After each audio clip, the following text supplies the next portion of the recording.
Hello everyone, welcome back. We are back with... sorry about that. We're back with more of the Great Ace Attorney Chronicles.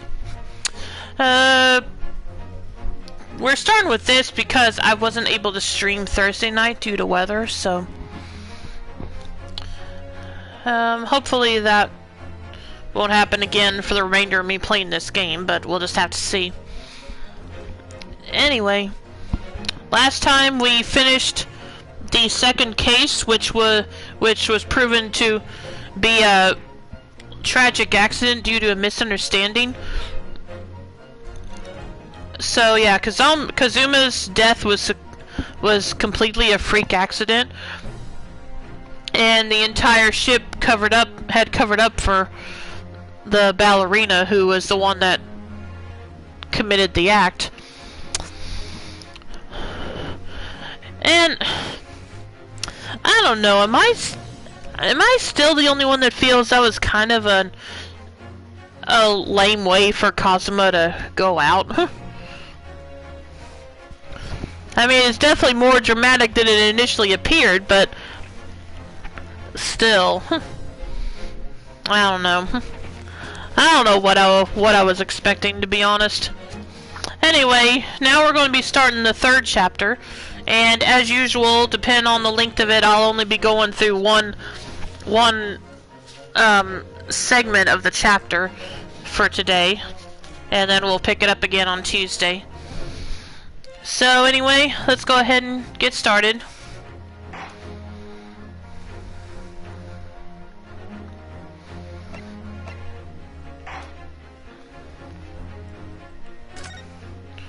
Yeah, we'll probably be...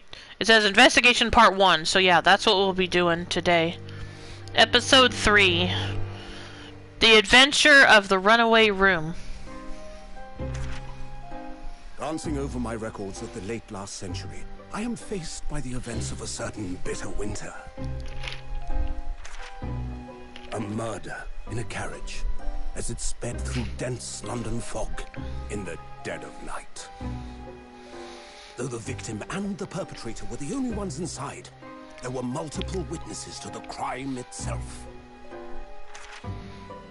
However, none could have imagined at the time that such a seemingly obvious case as this would end in such a horrendous manner.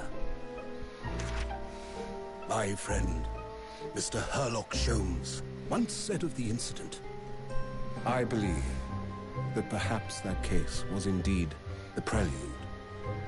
The beginning of a long concerto that impressive Japanese student and I were to play together. Okay.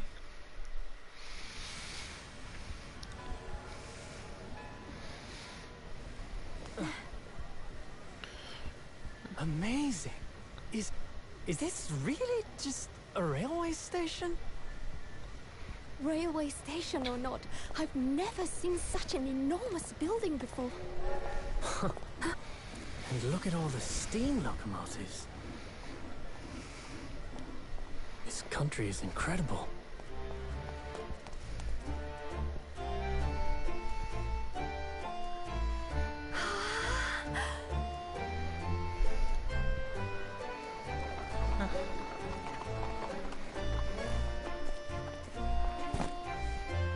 I feel like I'm dreaming. So this is the capital of Great Britain. So, where to? Oh, hello. Climb aboard. I'll take you wherever you want to go. In that case, the Supreme Court in Whitehall, if you wouldn't mind. My pleasure. I suppose you're visiting students from abroad, eh? Yes. Thought so. Well then, I hope you enjoy your stay. And welcome to the centre of the world, Great Britain's mighty capital, London. Okay. I like the cutscene.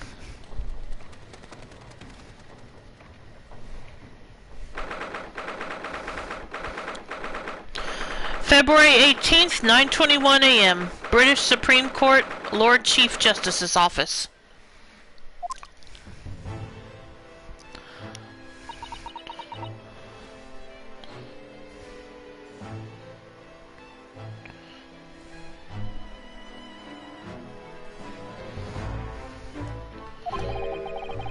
What an incredible place!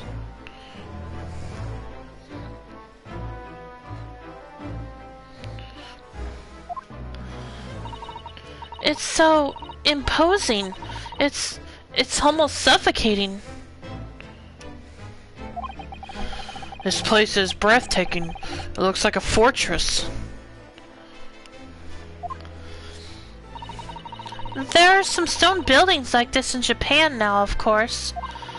But they've only been built in the few short decades since we opened our borders to the outside world. An authentic example like this has quite a different impact, wouldn't you agree? A far cry from the wood and paper most of our buildings are constructed from. It's certainly unfamiliar. But I think there's more to the differences than just construction materials. What is this? What is this place again? This is the Lord Chief Justice's office, Naruhodo-san, in the Supreme Court of Great Britain. The Lord Chief Justice. We had instructions to report here at this time. If circumstances were different, we were supposed to let the Lord Chief Justice know that we had arrived from Japan. But Kazuma can't. No. So instead, we are here in a different capacity. As envoys, to report the news of Kazuma-sama's death. Yes. And having delivered his or her message, an envoy's duty is done. So, we'd have to return to Japan. If we want to remain here in Great Britain,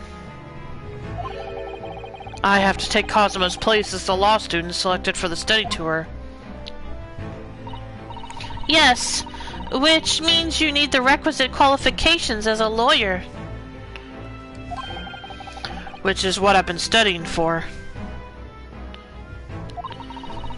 Here in Great Britain, it is the Lord Chief Justice who appoints lawyers. So, that's the second reason why we're here. To have you officially recognized as a lawyer. It's the only way that we'll be able to remain here in London. I hope I'm up to scratch. Oh, good morning. Sorry for keeping you.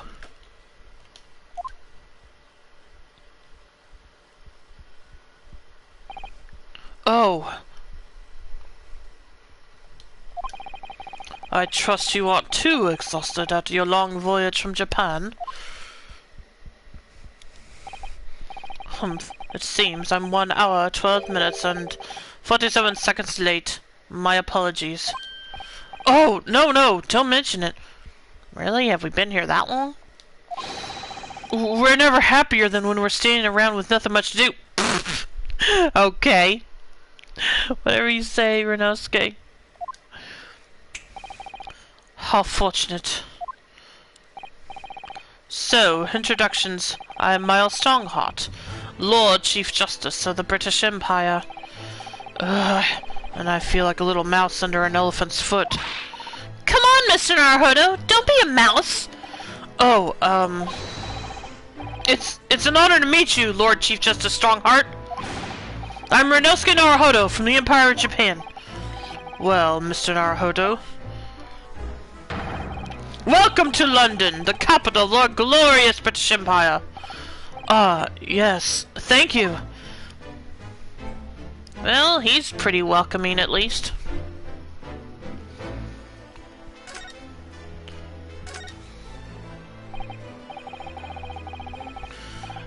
So, what are your impressions of our capital so far? How do you like London? Oh, help. I've been so nervous ever since I got here that I can't remember a single thing about the city. It's simply splendid, isn't it, Mr. Naruhodo? Oh? We had a wonderful view of some of London streets from the carriage on the way here from the station.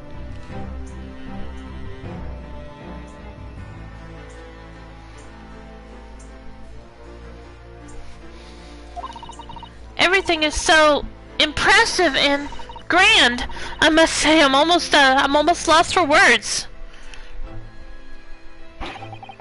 I'm glad to hear you like it. The city boasts tramways, piped water and gas, even cables supplying electricity. We spearhead every revolutionary new technology in the world. Every visitor to London is astounded. Oh yes, astounded is the word. Thanks for saving me there, Susato-san.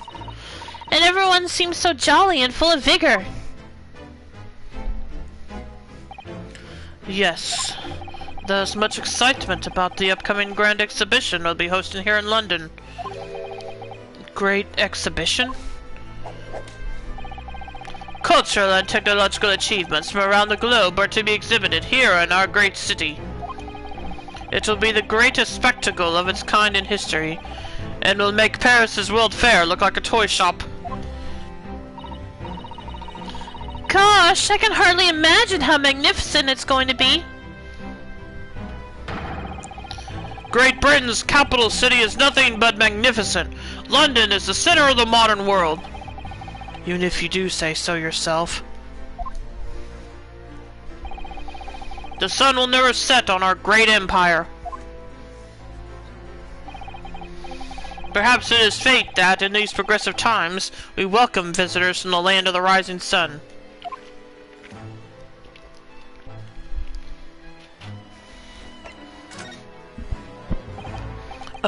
Lord Chief Justice, I think you were expecting a student of law for the study tour, weren't you? Absolutely. Mr. Kazuma Asogi, if my memory serves. That's right. The British government has already been telegraphed a full report on the situation. I understand the young man lost his life aboard the steamship bound for our shores. That's amazing. The news reached him before we even arrived. My country naturally extends its deepest condolences to yours.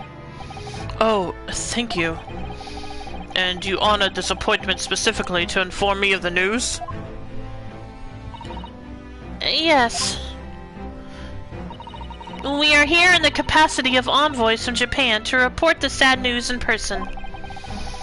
They tell me you Japanese are a people of protocol and courtesy, and I see that it's true.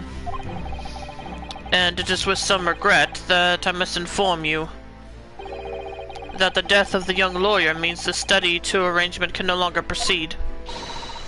If you would just hear us out, Lord Strongheart. What do you have to say, madam? It's about the study tour. Mr. Naruhodo here would like to make a proposal. Would he now? Well, Mr. Naruhodo? This is it then. The moment of truth.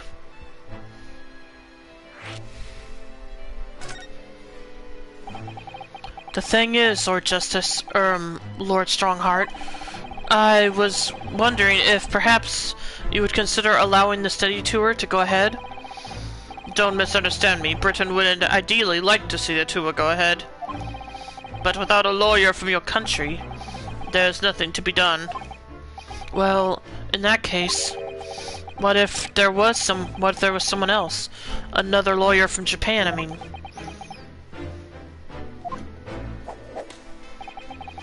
Is there something I don't know? Only a single lawyer was invited to Great Britain from your country. And that was Mr. Asogi. At least, that is what I've been led to understand. Well, the thing is, this really isn't going well at all. I just can't seem to find the right words to say to this man. Mr. Naruhodo! I could ruin things here if I'm not careful. What am I going to say? If there's something else here, if there is someone else here from Japan who could be described as a lawyer, it's...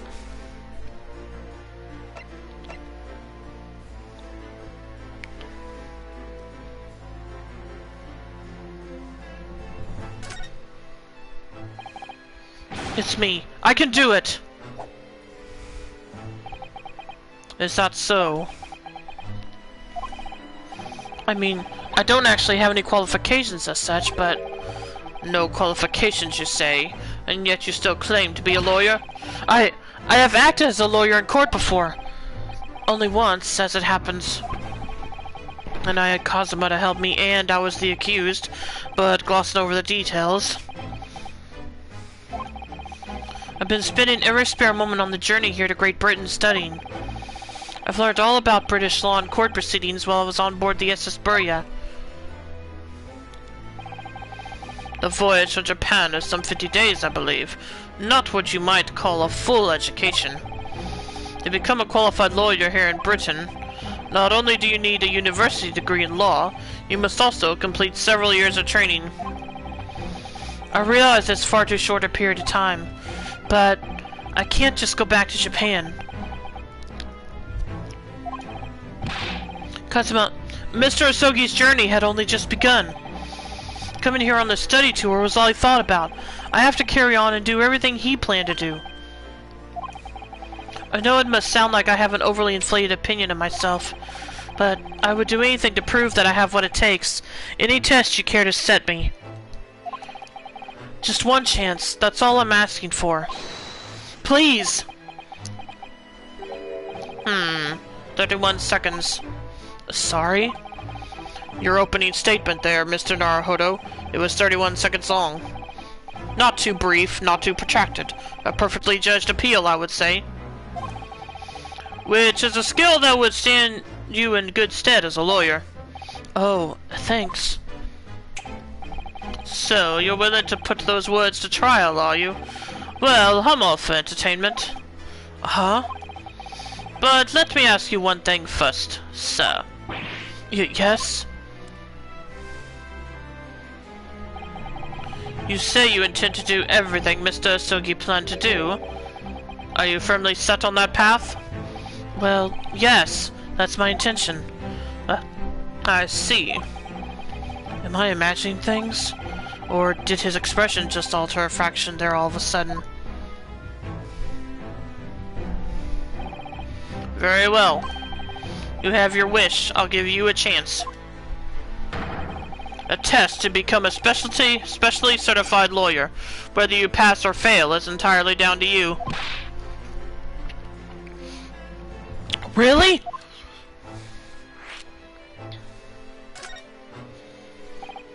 So, what form will the test take exactly? Tell me, Mr. Naruhodo, what do you consider the role of a lawyer to be? Well, defending people, of course.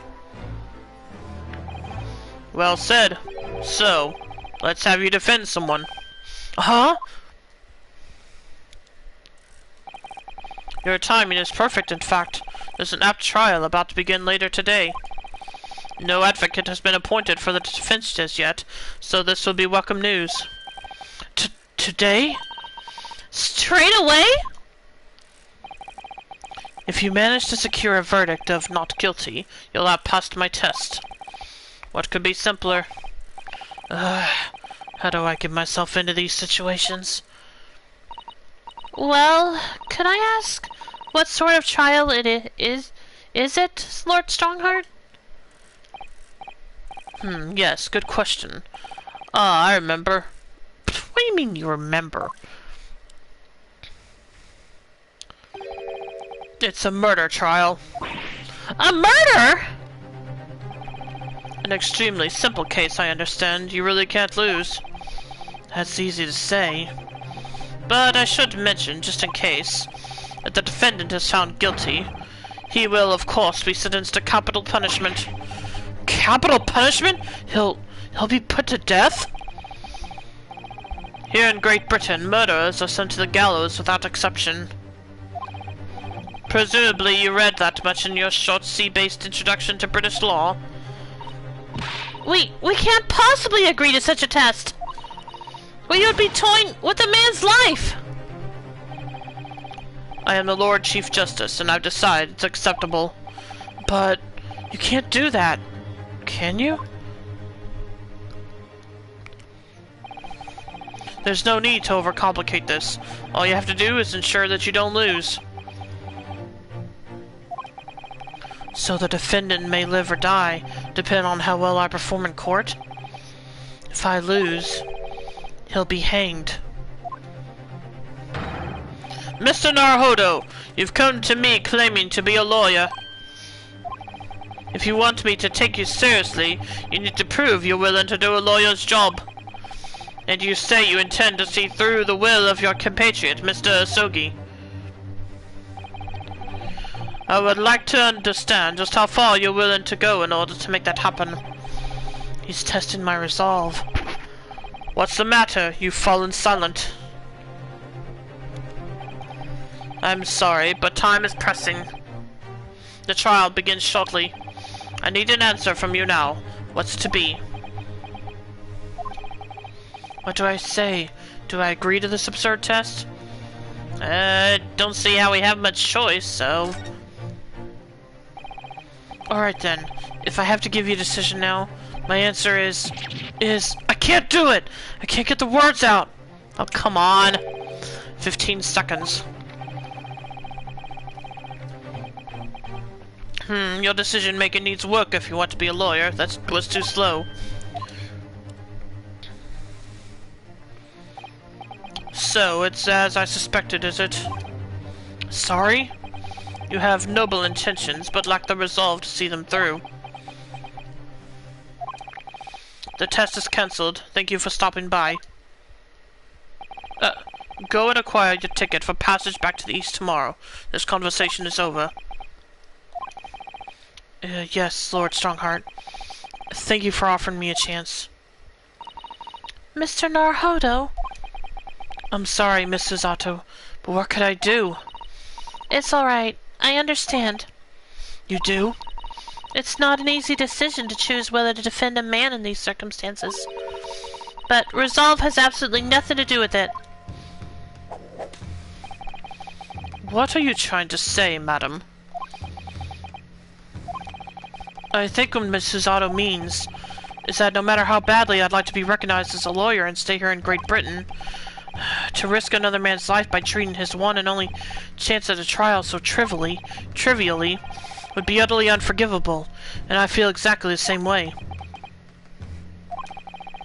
I'm sure the defendant won't see this trial as a test, as some kind of experiment.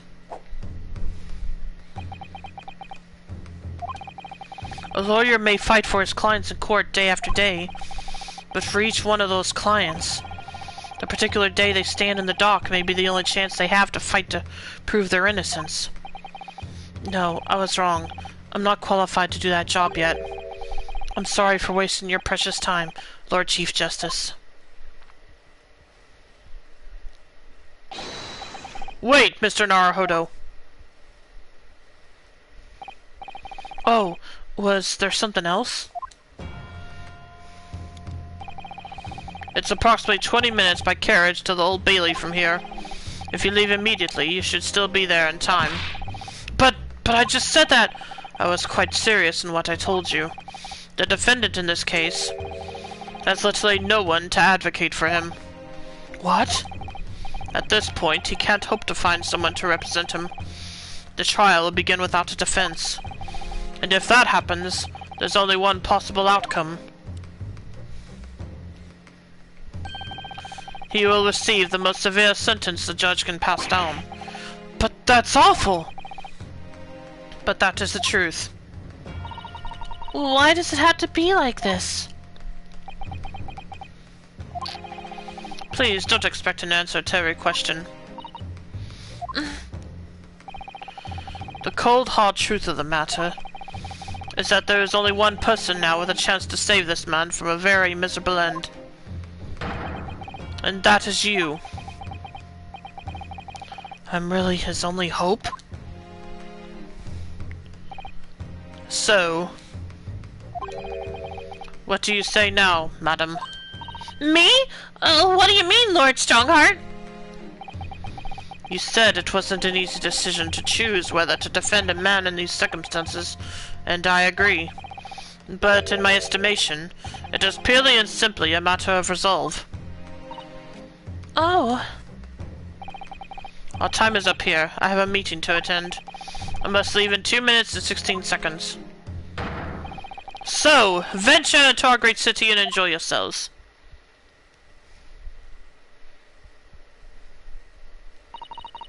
He's gone. The Old Bailey. If we're going to do this, Mr. Naruhodo, we must leave at once.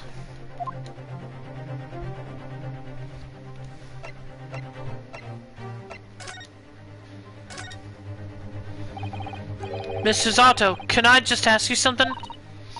Careful! From this position, I can perform Mrs. Otto takedown in an instant. I know. Mr. Naruhodo, you heard Lord Strongheart. The trial starts imminently. If I need to throw you, I will. You know, you could just say, I think we should hurry to the courtroom. If you need to ask me anything, it had better wait until we're at the Old Bailey.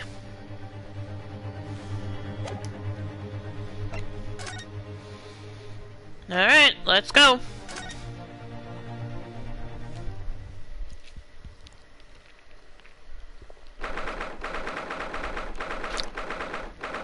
February 18th, 9:45 a.m. The Old Bailey, defendant's antechamber. Okay, thank goodness, we're in time. There's still 15 minutes until the trial begins. I never knew a horse-drawn carriage could go so fast. I thought my teeth were going to rattle loose. Did you hear what I said to the driver when we climbed aboard? Get us to our destination in 5 minutes, driver, and there's a guinea in it for you. What? It's one of my favorite lines from the Herlock Sholmes stories, and it worked quite perfectly. I'm not sure why you're so pleased. I thought we were going to die, and we had to pay gold for the privilege. Well, at least we arrived here before the trial started. Yes, I suppose there's that. Anyway, I don't understand it. The court clerk said the defendant should be here. But there's no sign of him at all.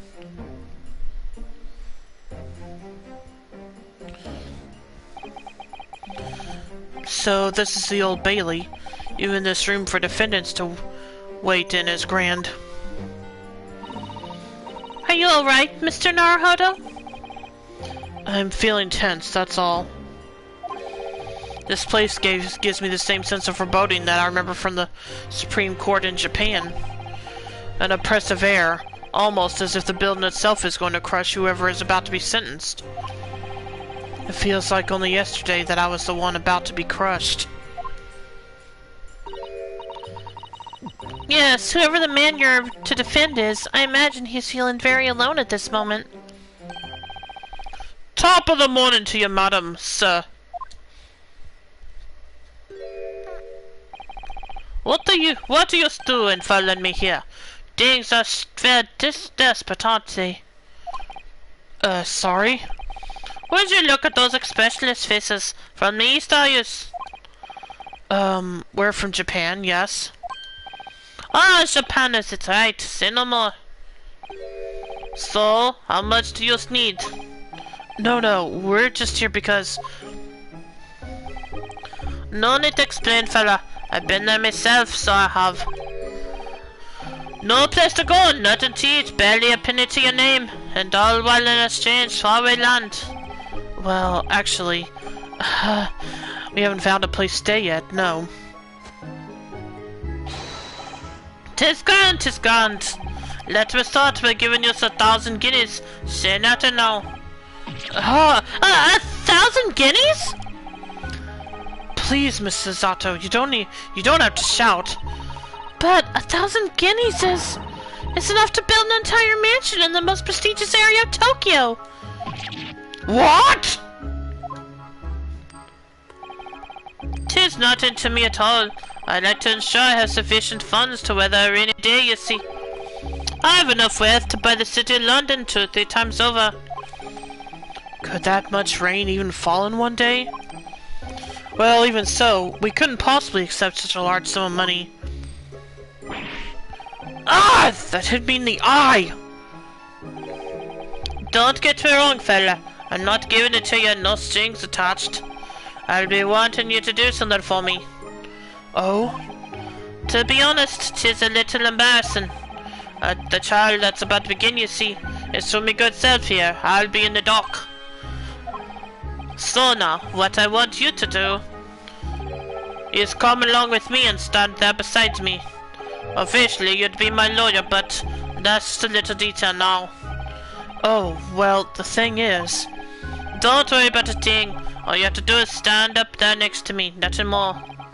Otherwise, you see, the trial is going to start without me having any kind of representation at all. So it was true. The Lord Chief Justice wasn't just making it all up. I'm terribly sorry to have to ask, but does that mean you're the defendant in this trial? Blast and blazes, do you not know who I am? Me, one of London's biggest names? No, sorry. We only just arrived in the city, you see. I see. I suppose it isn't altogether impossible. Well, just next to Hyde Park there, in the centre of London, is another beautiful park. Sorry, a park? What? 'Tis called McGilded Park, full of blossoming flowers in the spring and singing birds and whatnot. I donated to the city, so I did. An entire park? In central London? A city of smiles, that's my vision for London. There's nothing Magnus McGilded wouldn't do for this city and its queer old people. That's amazing. I mean, really extraordinary. Oh, but now they've got the gold to say I'm a good for nothing criminal. Me, Magnus McGilded. What is the matter with the London police, I ask you? Alright, don't pass out. Mr. Naruhodo, perhaps now would be a good time to introduce ourselves while the gentleman catches his breath. Good idea.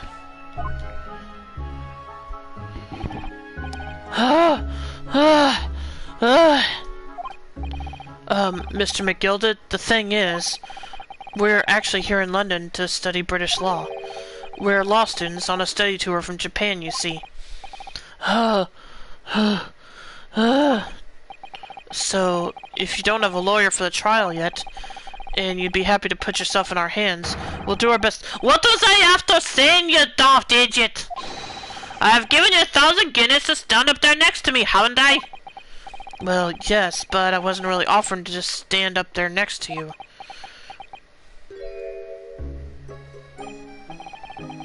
Oh, I think I see what's going on here. Sorry? I know what you're thinking. This Chancellor of a fella claims to have more money than the Queen. But if that's true, why the blazes can't he hire the finest lawyer in all of England? Actually, that is a good question. Because he did it, that's the only explanation. Well... well... Not all. Not all, although it is a little strange, to be honest. Why don't you have a lawyer, I mean? That would be the fault of the Reaper. Pardon? Sorry, did he just say Reaper? Yes, he did.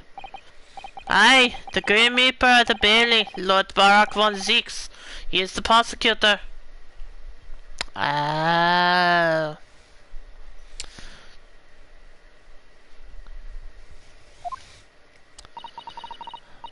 The prosecutor is the Grim Reaper? Not literally. When Von Zeeks stands for the prosecution, they call the accused his sacrificial lambs. And to this day, in every single trial in which he's been the prosecutor, the accused has been damned. What?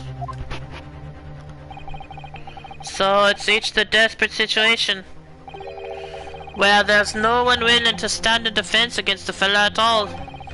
You could say he's a living legend of the Old Bailey. Goodness, Lord Barak von Zeeks. He must be an exceptionally talented prosecutor then. Talented isn't the word you're looking for, madam. It's cursed. Cursed? What on earth? The defendant is summoned. It is counsel. Please make your way into the courtroom. The trial is about to begin. His counsel, that would be me. Great. We really are going into the lion's den. We don't even have any information on this case. Oh, 'tis time. Well then, fella, don't let me down. But I don't know anything about the case. You haven't told me what happened. Until you showed your face here. I had made up my mind, so I had. Sorry? I decided I'd have to defend myself in there. How would that have worked? But then you made an appearance, a stood the law, wouldn't you know? 'Tis no accident, I can assure you that. 'Tis fate. So don't get cold feet now, please.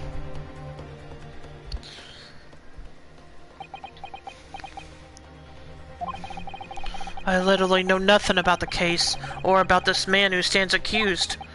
In fact, the only thing I do know is that I can't just turn my back on him.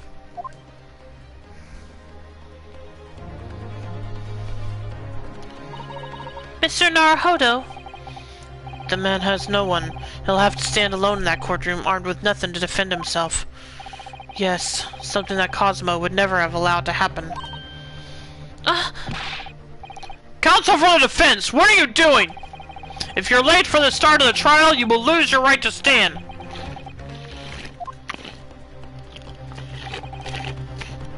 I'll be right there.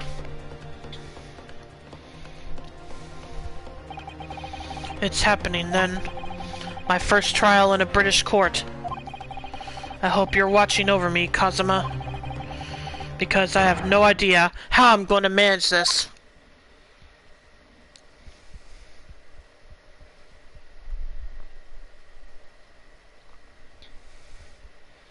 Well...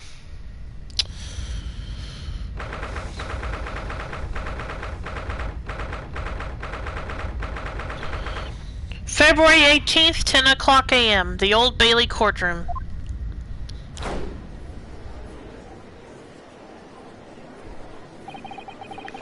So this is the highest court in Great Britain, the Old Bailey. The centuries of history in this place is palpable, isn't it? It's so different to the Supreme Court in Japan. It feels both imposing and serene at the same time. The atmosphere almost makes words redundant.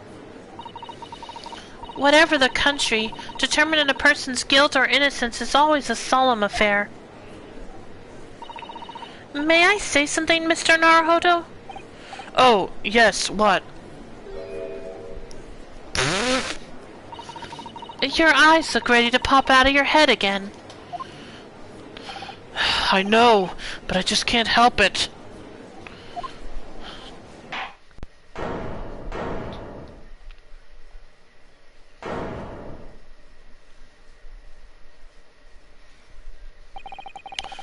In the name of Her Majesty the Queen, I hereby declare this court to be in session. We are here today to determine the guilt or innocence of Mr. Magnus McGilded. I now call upon the counsels for the prosecution and defense to declare their willingness to proceed. The prosecution is fully prepared. That must be the Reaper of the Bailey. He really does look fully prepared to dispatch his next poor victim to the underworld. Counsel for the defense, you appear to be Eastern. Do you speak English? Huh? Oh, yes, of course. Sorry. But he asked if the defense was ready. And I couldn't be further from ready if I tried. Those eyes please me, Nipponese. They shroud your fear, your doubt, your trepidation. They run wild, clinging to some phantom notion of courage. The quintessential look of a sacrificial lamb. Ugh! cold shiver just ran down my spine all the way to the tips of my toes. Now, Mr. McGilded. Yes, my lord. You stand accused of murder, a capital offense. You could be sent to the gallows if found guilty. Are you quite sure you wish to entrust your defense to this foreigner? Well, who else is he gonna rely on? As I've always said, my lord, 'tis a grand thing to give opportunities to the young. Even if the fellow is a student from some little island off in the Far East. Is it not the British way to ignore the dangers to yourself and give those less fortunate a fair chance? I'd like to think that acts of chivalry do the great British Empire proud. Listen to Mr. McGilded, what a fine gentleman London has in him. Do you hear that he donated £5,000 to the government the other day? Mother, please, may we go and play in McGilded Park?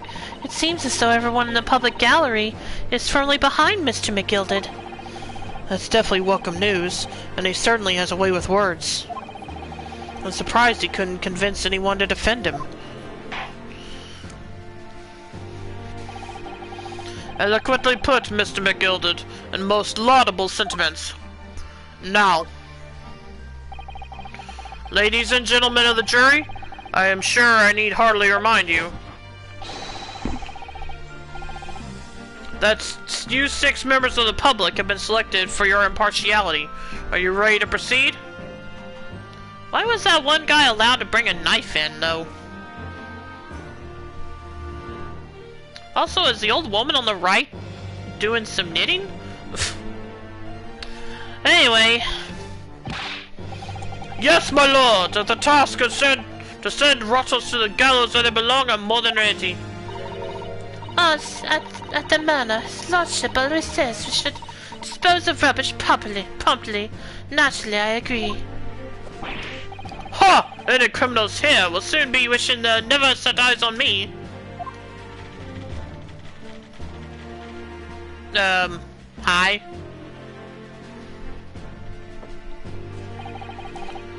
I feel a chill. Oh, don't mind me, dear. Don't mind me, my dears. I'll just be getting on with my knitting. Must finish these nuts for my grandson.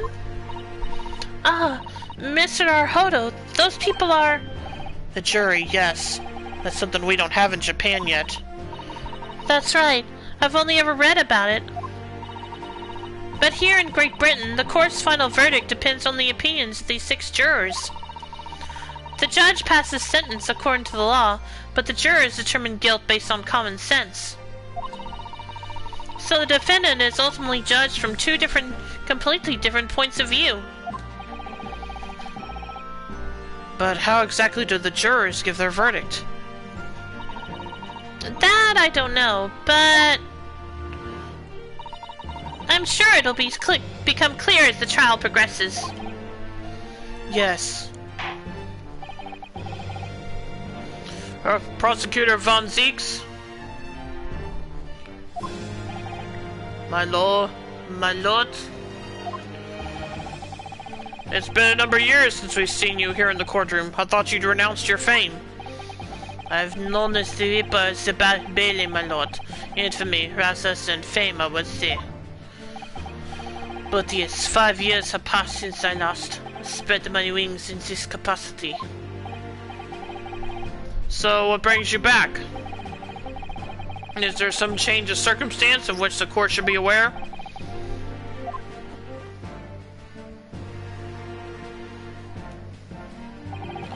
I leave that to your imagination, my lord. So the Reaper has been out of action for 5 years.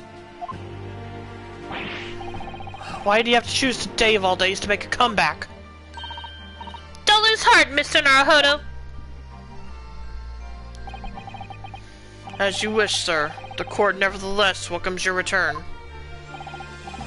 Now then, opening statements, I think. A summary of the case, if you please. Certainly, my lord. As your lordship is aware, this is a case of overwhelming simplicity. You must be the only ones in here who aren't aware. Okay, before I continue this, I'll be right back. I just need to go get me a bowl of water.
Okay, I'm back.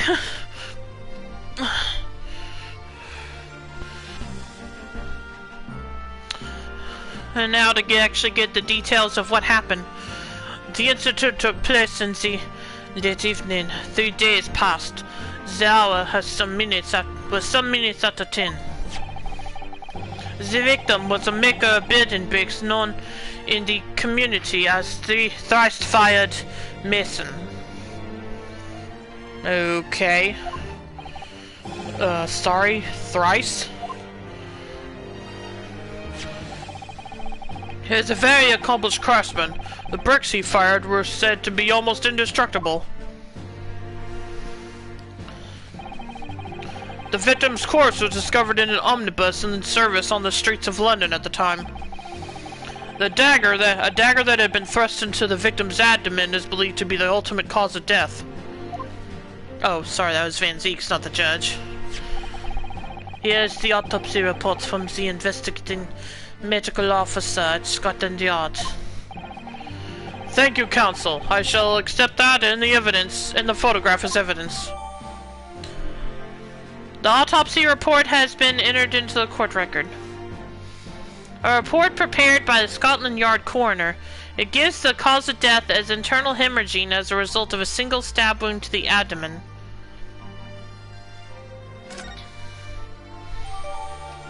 Crime scene photograph. A photograph of the victim taken on the omnibus. The knife in his abdomen is clearly visible, but his face is partly obscured from view by an old cricket hat.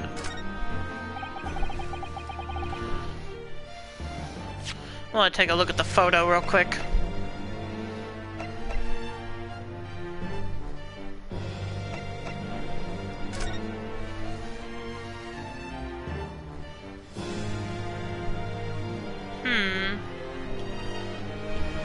Okay.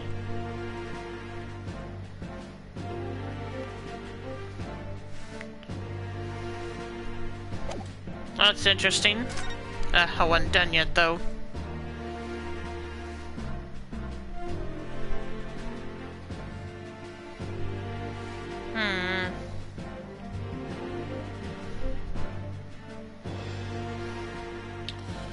Yeah, but the question is this where he was actually killed? I guess we'll find out. And one further piece of evidence. The prosecution wishes to submit these as well. And these are? Good Lord! Is that blood, Counsel? Yes, my lord. Seized by a policeman who arrived at the scene. These gore-soaked gloves were taken from the hands of the accused when he was arrested. What? Mr. McGilded's gloves had blood on them? Are those his gloves? Yes, I will accept these as evidence as well. The defendant's leather gloves have been entered into the court record. How did I get into this? I'm backed into a corner before I even started. Continuing. According to the driver of the omnibus, there were only 2 passengers traveling inside his vehicle at the time. Only 2? Obviously, one of those passengers was the deceased brickmaker, Mr. Mason. The other was the accused, Magnus McGildet.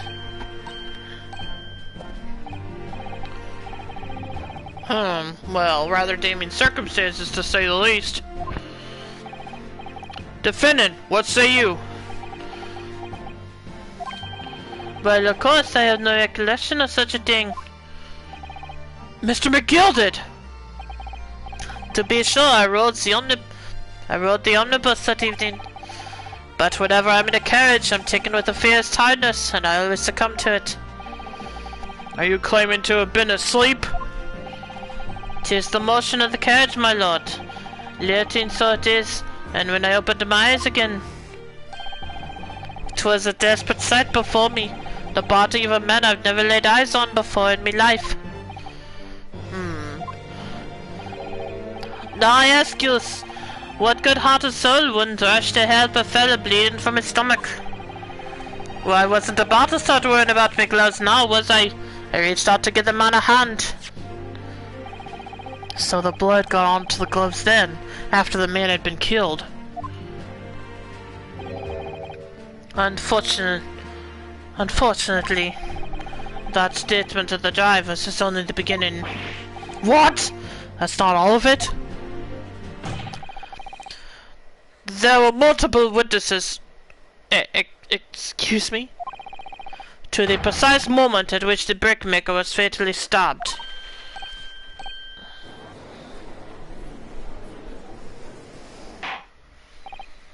Order! When the killing took place, only the victim and the accused were inside the carriage, and there were witnesses to the crime. This is not just a case of compelling evidence.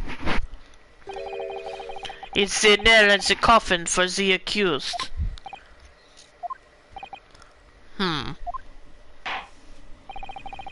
Thank you, counsel. The circumstances of the crime have been made quite clear. I think we will hear testimony from these witnesses, first of all. Your wish is my command. Bailiff, bring the witnesses in at once.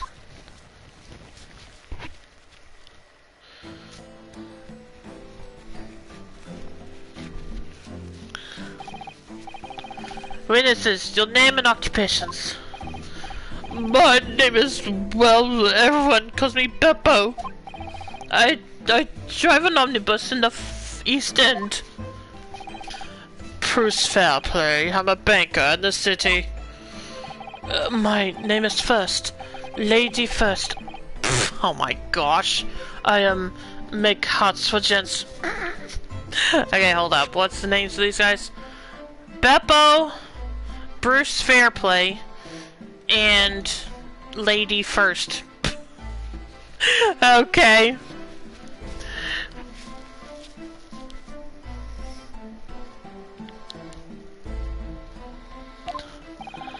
Let's begin by confirming the facts.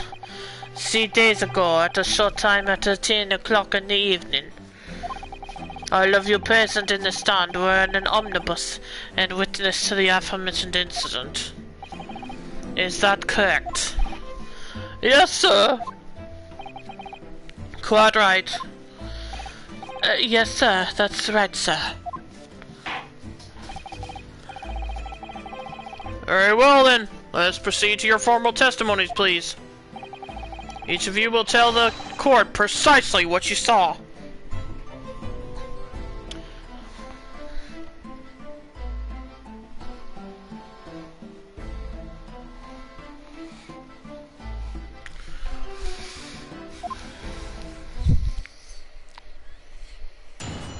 Witness testimony. What the witnesses saw. It was the last bus of the evening, so I had few customers. I remember it well. The victim and the man accused of killing him were sat next to each other inside the bus. Then, out of the blue, the accused just reached over and plunged a knife right into his guts. That's right. He stabbed him. I screamed at it. Couldn't help it. As soon as I heard the scream, I stopped my bus, and then I saw it too.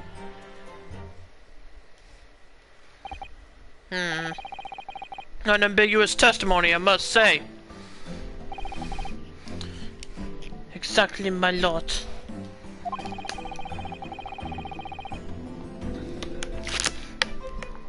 Hey, Keyboy, welcome to the stream. How you doing tonight? Or today, rather. Forgot it's not nighttime yet.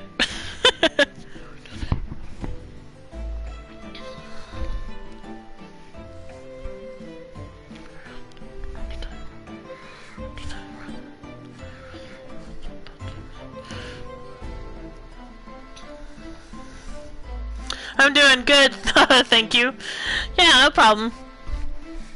Yeah, as the title says, I'm going to see what my audience thinks of me doing a longer stream on Saturdays.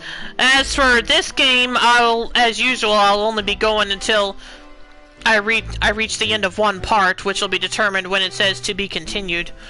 So, but after that, it's like 7:20 p.m. here, so kind of nighttime, I guess. Yeah, it is where you are, you're right. But yeah, after that, I'm trying to decide what I want to do after that. If I'll move on to Genshin Impact, or... because I was kind of thinking of playing the demo for Landgracer 1 and 2 to see what I think of it. So yeah, I'll decide on that after I'm done with this. These men witnessed the incident in the omnibus with their own eyes. I'd like to ask a question, if I may. Yes, counsel? Well, this testimony...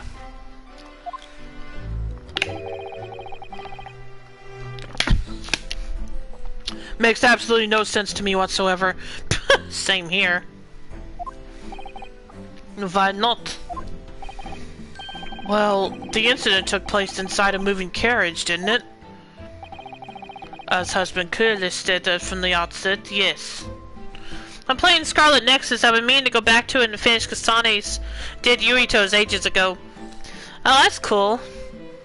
How far are you in it? As has been... Well, in that case... How could those two witnesses possibly have seen what happened? There's no way they could have seen the inside of the moving carriage.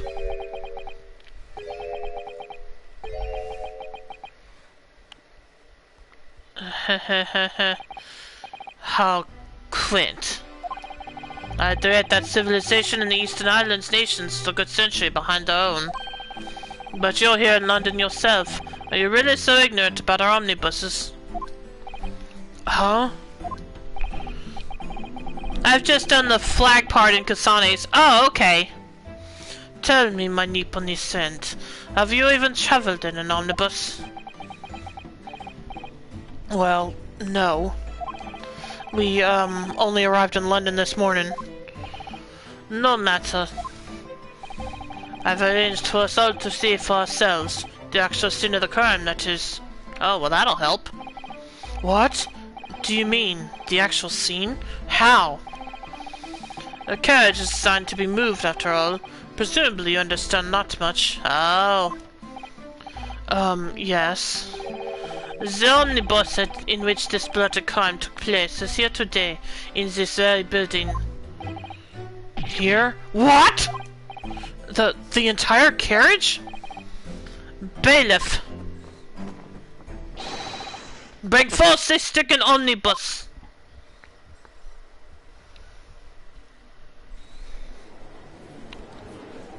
Okay, I wasn't expecting that. I didn't think it was going to be brought right into the courtroom. So that's an omnibus. The omnibus. I can't believe they could bring something so enormous in here. Great Britain's courtrooms are amazing. As you can see, the omnibus is pulled by 2 horses and can carry up to 8 passengers.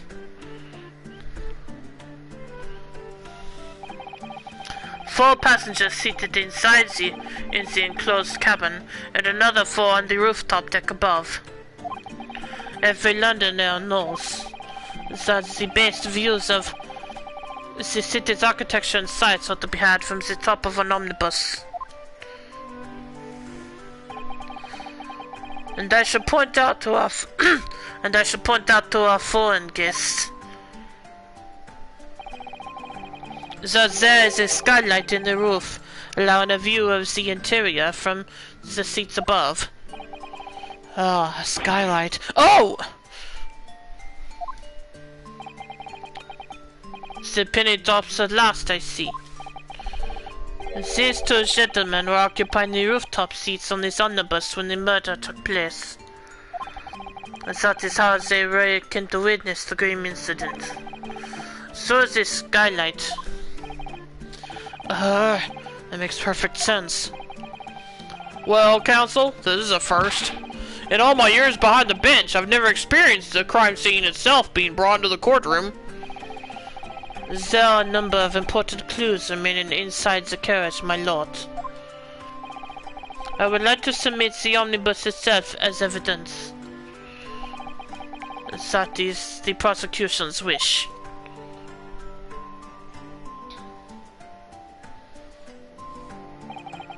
Very well. I see no reason why not. This omnibus is hereby formally accepted as evidence. The omnibus has been entered in the court record. The 8-seater omnibus that was the scene of the crime. There were passengers both inside the carriage and on the roof deck that night. I can't believe it. The entire crime scene enters evidence? Yes! Great Britain is simply extraordinary! I could help myself a lot by giving that omnibus a thorough examination, seeing as it's here. Let us continue with proceedings then. Your cross-examination, counsel? Humph. Pray don't expect this Nippon state to understand the intricacies of British courts' cross-examination rights.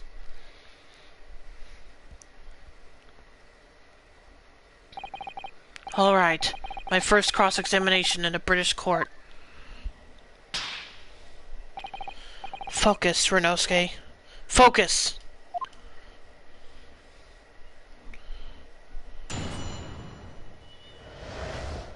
What the witnesses saw.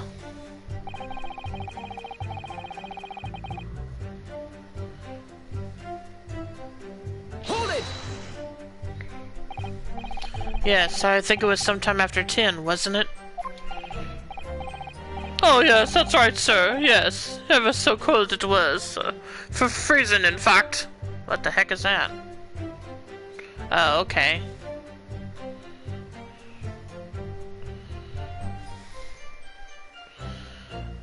So, probably need to keep an eye out for anything strange. And you had 4 passengers on board at the time, is that correct? Yes, that's right, sir. Not all travel in the same parts of the bus, of course, though. No. And there were no other passengers when the incident took place? No one alighted, for example? You're quite right with that, sir. No other passengers like that. No, none. So nobody fled the scene of the crime, then? I have to say, the boss insists on it running, he does. Every evening. That last bus of the day. But I do wonder sometimes if it's altogether worthwhile. Yes, sorry to say. What do you mean by that? Well, what with it being so cold and everything, and only making 20 pence on the run, you see. Yes, I spend that much at the pub on the way home. Just trying to warm up again.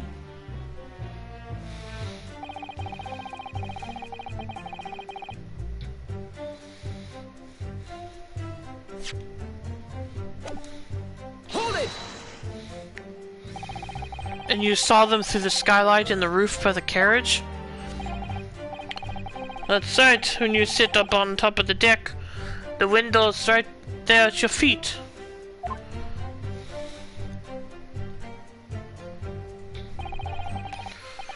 There was a lamp on inside, so I had a pretty good view. Okay, that's something I was wondering about.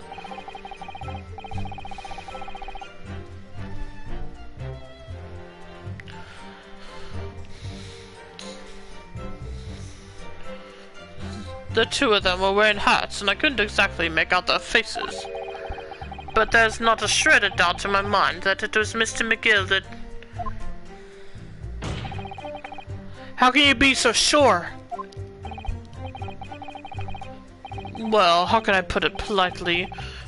McGill is a gentleman of rather small stature. I couldn't have mistaken him for anyone else. Let's not forget that when the vehicle came to a halt, the only people inside the enclosed cabin was the deceased Mr. Mason and Mr. McGill. There is no room for doubt here.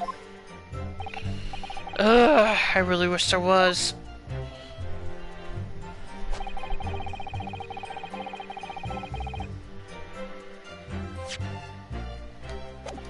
Keep pushing around. Actually, let me check this.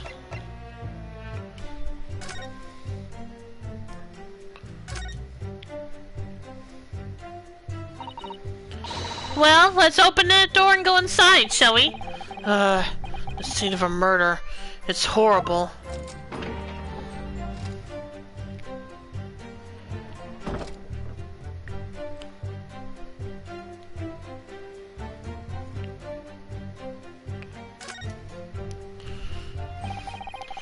That's blood that's soaked in the seat. The victim's, obviously.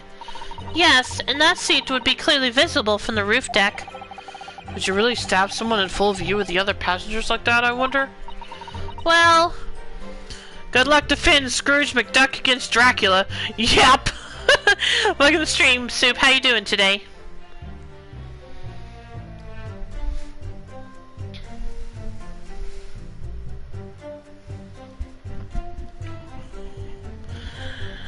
And yeah, as you probably noticed, I tried to do a kind of Transylvanian accent for Van Zeeks, but I'm failing miserably.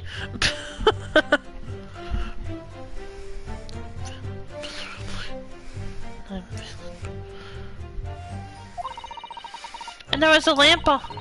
I'm okay, I've been lurking off and on running errands. How are you? I'm good, thanks. Yeah, like I said, I thought I would test a longer Saturday stream to see what my viewers think of it. Think of me doing it that way from now on. Hey Dragoon, welcome to the stream. How you doing today?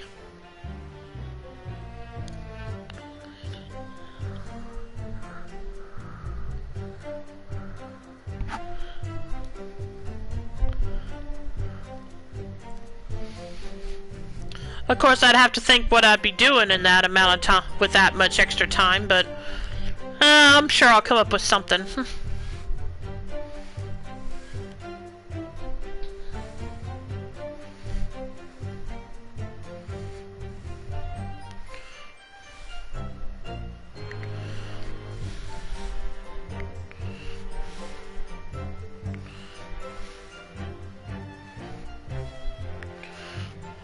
And there was a lamp on in here, so perhaps the culprit couldn't see anything outside through the skylight.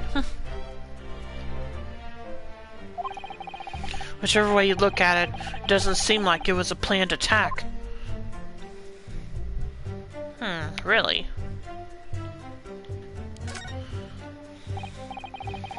Oh, that's a poster for the great exhibition that's due to start 6 months from now.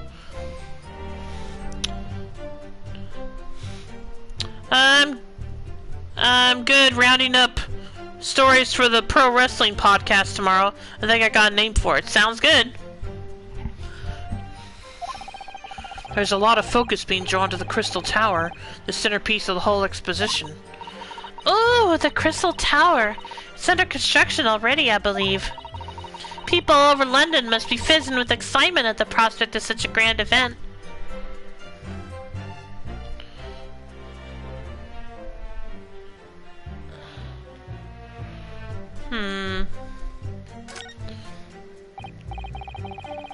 Oh, that's a poster for the great exhibition that... yeah.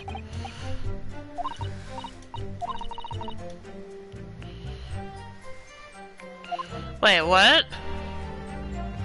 Both of these are for... oh. Did I mess up somewhere? Wait, what's... oh, that's just the...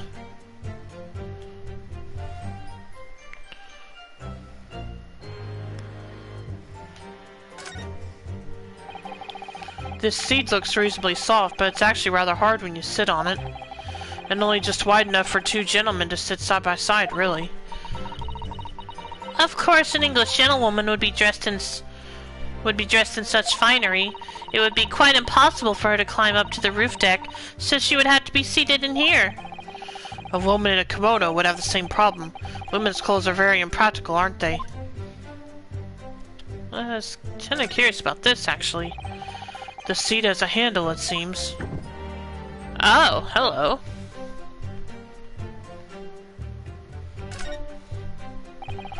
This looks like all sorts of equipment that might be needed to keep the omnibus running. Feeding tubs, tools to repair wheels, blankets, horseshoeing tools. So it's a storage compartment for the coachman to keep his things, it seems. There doesn't seem to be any space for passengers to stow their luggage, that's for sure. Well, I don't imagine it would be very convenient for that purpose anyway.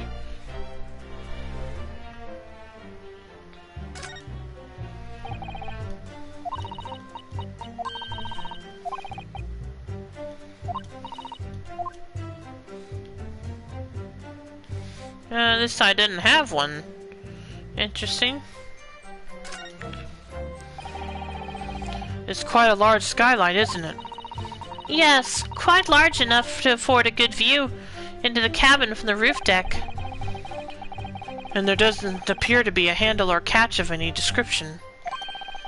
So I suppose it can't be opened from inside the cabin, at least.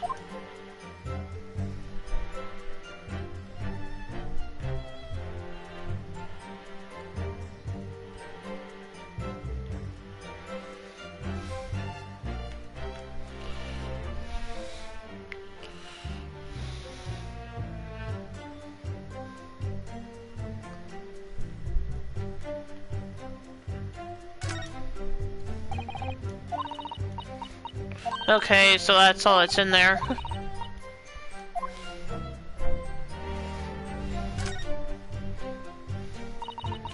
Have you seen enough? Let's step back outside then.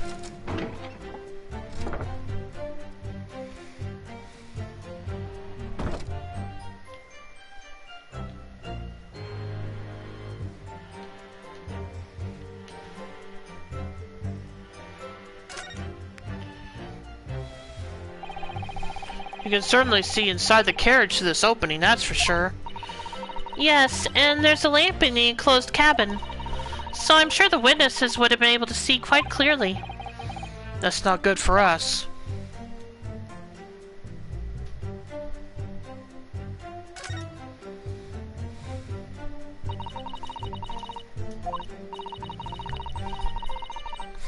Oh, you must have a wonderful view of London streets from up here. So people sit all the way up here on bitter winter nights with the cold air rushing past them? And they have to pay money to do so? I can't imagine how cold it must feel. That just made me think of something horrible. Can you imagine being dragged around the city in the freezing cold as a punishment? Perhaps that is the real price you pay to stay out late.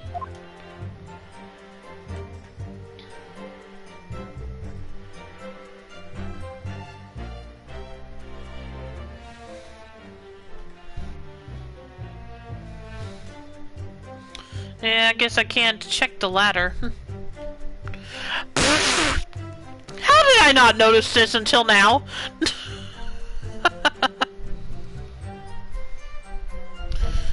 I think I'm gonna call it the Mid-Card Scout for Life show. No, I think Mid-Carter for Life sounds better. Oh, okay.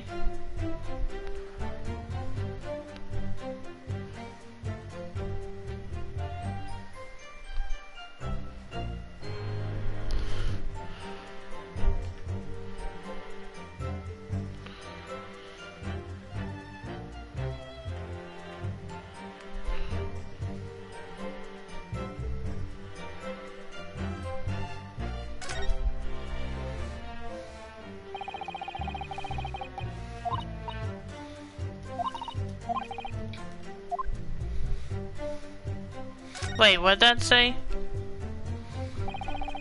You can certainly see inside the carriage to this opening, that's for sure. Yes, and there's a lamp in it. So I'm sure the witness will be able to see quite clearly.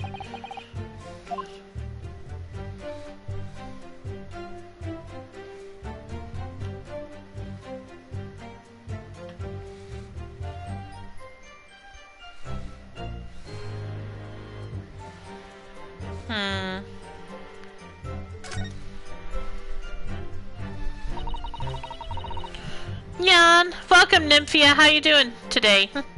Welcome to the stream.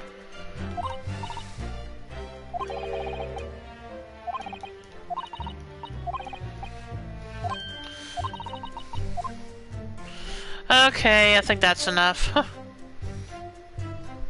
Doing alright, just got home from work. Oh, okay.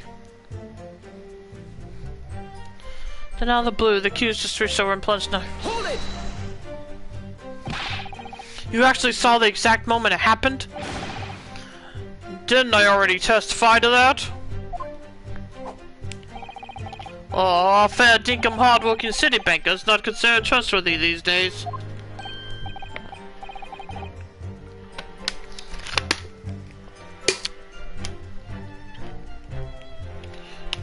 Oh, no. I didn't mean that.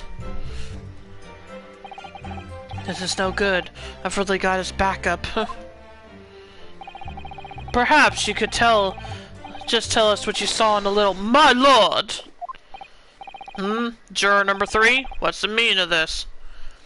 I've been a fan of the Ace Attorney series. That's good. Yeah, I played the Ace Attorney, the Phoenix Wright trilogy, I think it was last year, wasn't it? Last summer?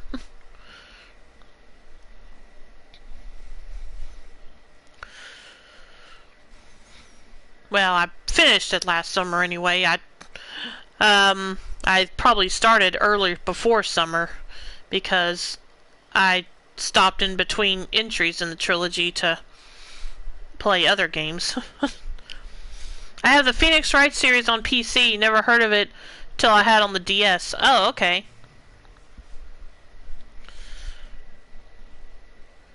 Juror number 3, what's the meaning of this? My mind is made up, my lord. Completely and utterly made up. Made up about what? Seriously, why does this guy allowed to have a knife in here? I don't like the stinking rich, never have. Well, okay. We can kinda agree on that. They're always up to something or other that shouldn't be. Every one of them. And that little leprechaun of a man is no exception. Well, he can't fool me.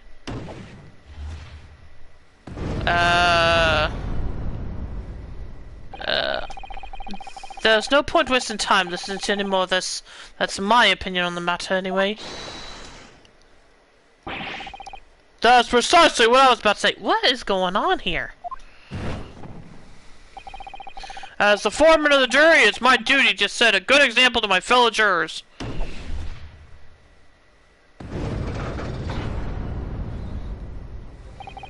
What is happening here? Let me see. Ah, yes. It seems that's how the members of the jury give their verdicts. With fire? Apparently, yes. White for innocent and black for guilty. As the 6 members of the jury make up their minds about the case, one by one, they each cast a ball of fire into the great scales of justice, as we saw a moment ago. So if those enormous scales fall completely to the black side, does that mean... Let's do our very best to make sure that doesn't happen. Ugh, now I'm even more worried than I was before. Very well. The court now acknowledges the change in the jury's stance. Counsel for the defense, please continue with your cross-examination. This is a nightmare. So, does that mean I can't press every statement anymore?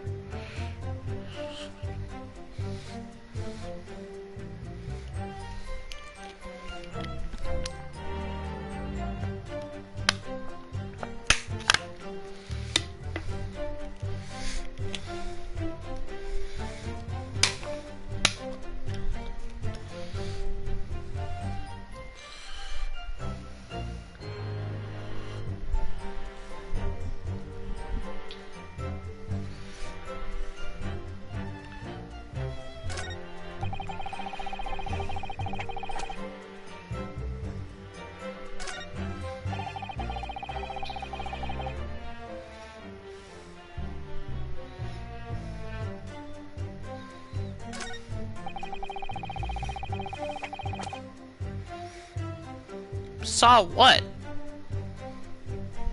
Hold it! What exactly did you see? Oh, well, sir, that would be the passenger, sir. Yes, collapsed on the floor he was. Excuse me? Excuse me. Yes. If I may... Oh, shoot, that wasn't what I meant to do.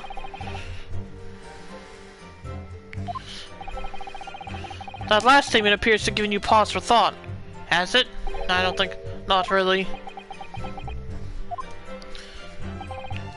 By the way, you always seem to be looking to the side, one way or another. Do you have some affliction? Not really. He's not really willing to say anything, it seems. It's none of your business anyhow! Yeah, that one went. Alright, so when it happened, the only 2 people in the closed cabin area were the victim and the defendant. And so help me, 3 whole people witnessed the man I'm trying to defend to do the deed.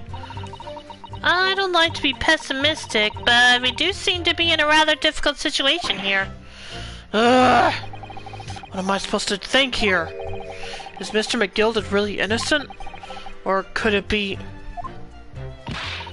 But before we jump to conclusions, our first task should be to gather information.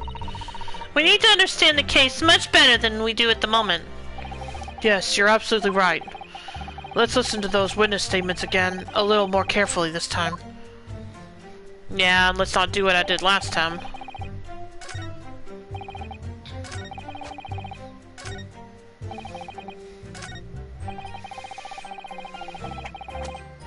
Hold it! What?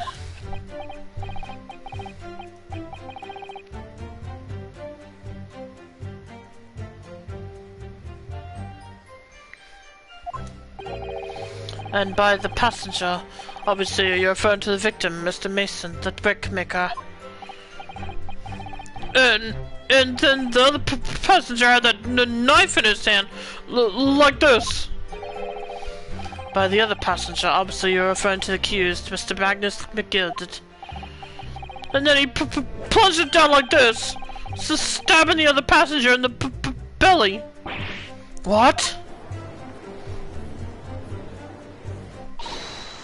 My lord, if you'll forgive the interruption. Juror number 2, go on. Mr. McGild is a pillar of society and a gentleman, and a gentleman's word should be sacrosanct. However, those of us in service know we must accept hard truths. Wait, what are you about to do? Dispose of the rubbish!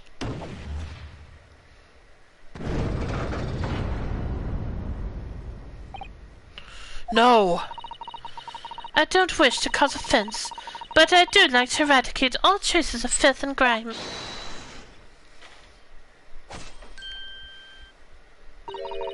I have painstakingly typed every word uttered here today and cross-referenced all the facts. As such, I am now in a position to draw the only logical conclusion. Oh, crap. Not again. That's 4 out of 6 jury members who proposed a guilty verdict. There are only 2 left. You've had it. Every time I press these witnesses for more information, I just make the situation worse. Nevertheless, what we need more than anything at the moment is more information. We're still very much in the dark. I suppose I'll just have to keep pressing the witnesses, knowing that more sparks may well fly. We mustn't give up hope that we'll uncover something that will give us a way to fight back. But... Alright, I'll keep trying. I can't give up. I just need to keep calm and listen to the witnesses' statements again. Alright, so when it happened, the only 2 people in the enclosed cabin area were the victim and the defendant. And, so help me,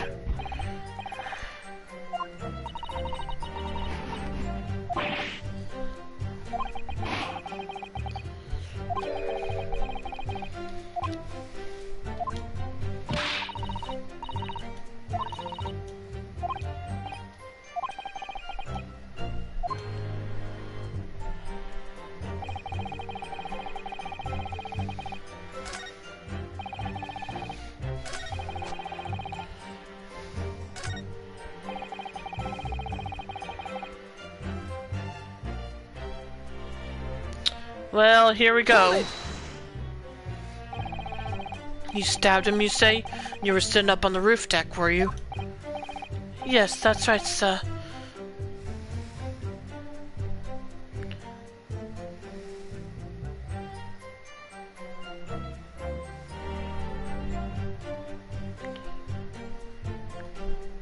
That's right, sir. I was up on the roof seats. I remember seeing the little gent sitting next to the fella that was stabbed. I've been thinking about a new hat design, you see, so I was just gazing absent-mindedly around.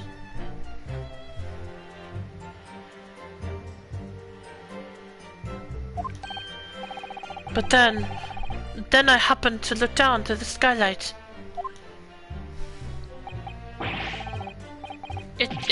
It was sticking right out from his belly, that huge great knife. A grim sight indeed. That didn't help me at all. The jury look like they're even more convinced my client did it than they were before. That appears to have made everyone even more dubious that Mr. McGilded is telling the truth. If only we had some evidence to counter their suspicions. Mr. First! Oh, yes, sir. Is this the knife you saw? Oh, good grief, yes, that's it. The very one, sir. Is that? Yes, Consul. This is the blade that was driven to the victim's belly like a stake to the heart. That is a blade of considerable size, Counsel. It is, and furthermore, the scabbard is emblazoned prominently with a certain initial. The letter M, which seems oddly familiar. Please, no. M for Magnus, perhaps, or McGilded, possibly. Take your pick.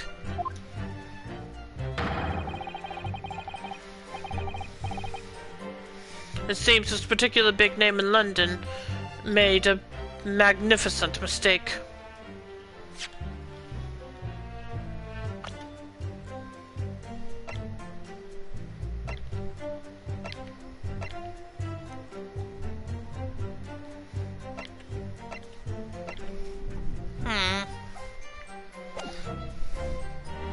Objection! But there are imps everywhere. Yes, like in Mason. Objection! This blade is far too extravagant for a poor brickmaker to have owned. No, this weapon of murder almost certainly belongs to the accused.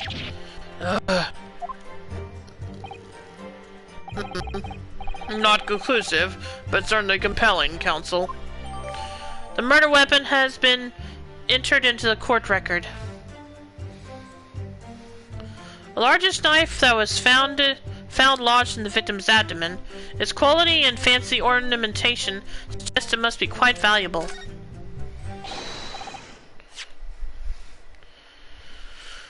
Well, fudge, but let me check this real quick.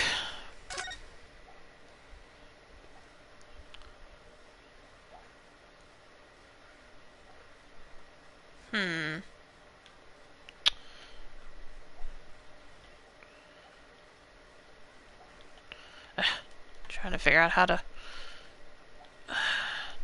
Dang it.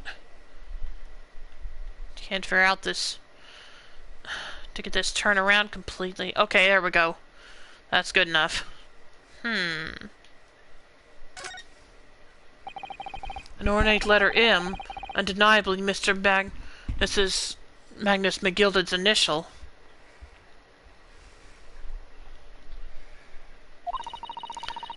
And it's beautifully gilded, too. It must be very valuable, I should think. Ah! What is it? Look at this M. If you turn it upside down, it becomes a W. This could change everything. W? Yes, this is one of those, you know, turnabout cases. I'm sure of it. I'm afraid I don't know it all. But what I am sure of is that this is an M. Oh, well, that idea was quickly quashed.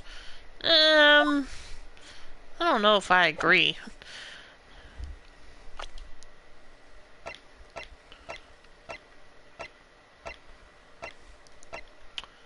Although, if it is a W, we don't have anyone that matches that initial yet. Anyway. Yes, sir, number 5? Do I take it that you too? As the master of the London Guild of Coachmen, the idea of a murder being committed in one of the city's carriages is utterly abhorrent to me.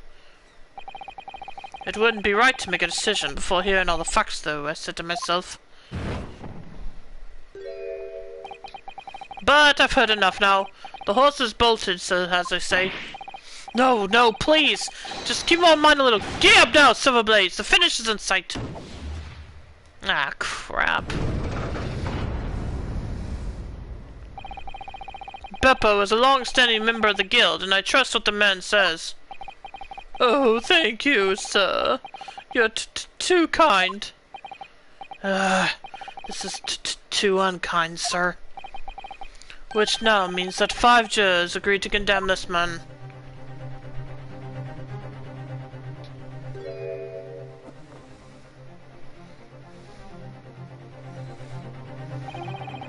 Madam Juror number 6?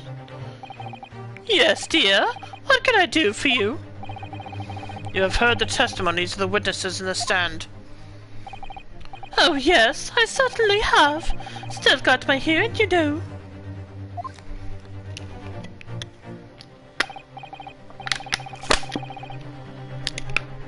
Then, pray tell, why are you yet to pronounce your leaning? Well, dear, the thing is, I'm a creature of habit, me. I always go to the park at around this time of day, and sit on a nice bench and get on with my knitting. There's a lovely little park just near where I live. McGilded Park, it's called. The gentleman donated to the city, you know, to put a smile on Londoners' faces, he said. I can't imagine such a fine young gentleman would have it in him to take another man's life. He's always doing wonderful things for the city. That's right. A man like that wouldn't stab someone, surely. Mother, would we go to the McGilded Public Library later and borrow some more books?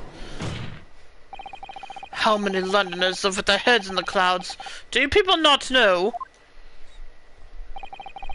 what kind of a man Magnus McGilded really is? Pardon? What kind of a man he is he? The philanthropist Magnus McGilded has enough wealth to purchase the entire city he claims to value so highly. But where does that wealth come from? Your client is a Shylock, sir, and one of the very darkest of souls. What? Stone the crows! McGilded lends money at extortionate rates of interest, so his victims have no hope of repaying him. When they default, he takes possession of everything they own. He is a vulture that preys on the weak.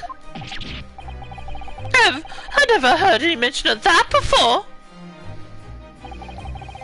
Your faculties haven't deserted you, I'm sure, madam. So, has this thought not crossed your mind? Would a man wealthy enough to buy London in its entirety not have a carriage of his own? What possible reason could this man have had to make use of a public omnibus service? You're not saying that... The victim, a poor brickmaker, had next to nothing to his name, save considerable financial liability. It will come as no surprise that his creditor was the accused, Magnus McGilded. But let it also be known that the very day Mr. Mason was killed was the final repayment date for his debts. Good gracious! The brickmaker was destitute, had lost his house, he had not a shilling with which to repay his debts. And in the end, this pitiful soul had the very last thing he owned taken from him, his life. By the merciless philanthropist pretender, Magnus McGilded. I don't believe it.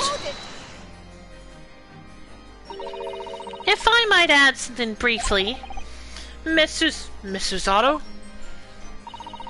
You claim that the victim had been lent money by Mr. McGilded. But where is the evidence to support your claim?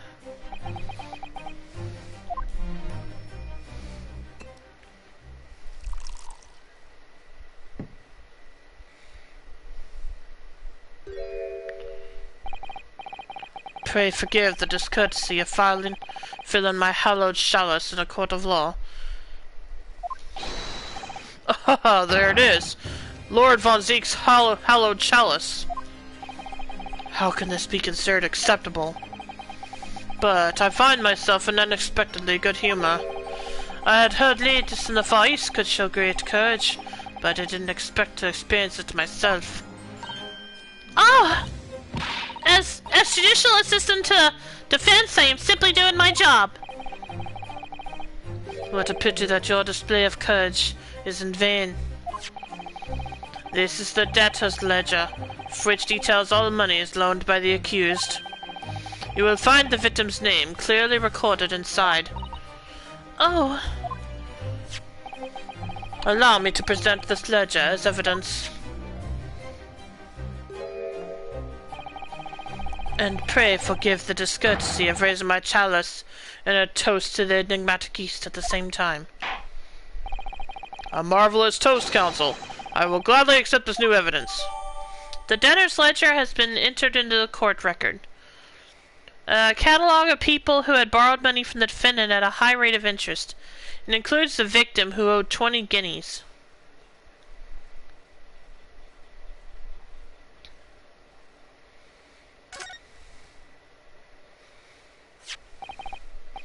Ah, yes, 20 guineas. The victim owed a considerable sum.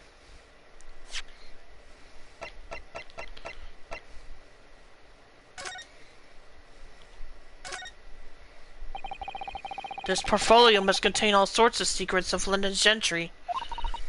Oh dear, do you really think we ought to look inside? Well, it's not as though we know any of London's gentry personally, is it? Apart from our great detective friend, perhaps. Actually, I wonder. I assure you will not find Mr. Sholm's name inside. Well, let's see what we find.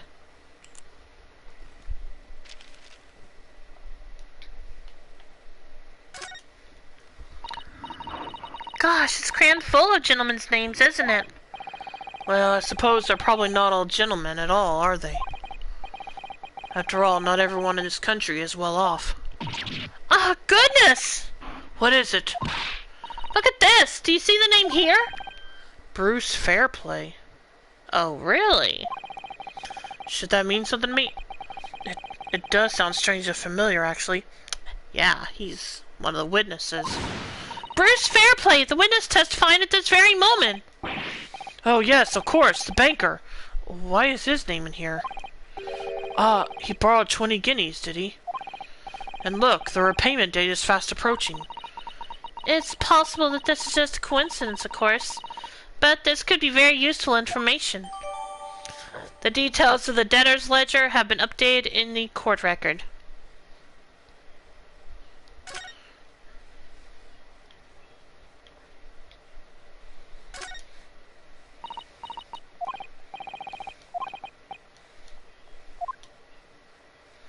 Okay, I guess that's it. Huh.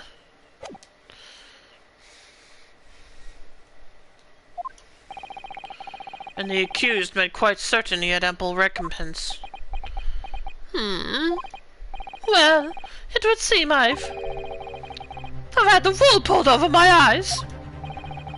Regrettably, madam, that is the modus operandi of the accused. And it's such a pretty little park, too. What a scoundrel! Still, maybe it's all for the best. Oh, well, wait a minute! Let's think about this a little before... I don't stand for nonsense! Ah, darn it.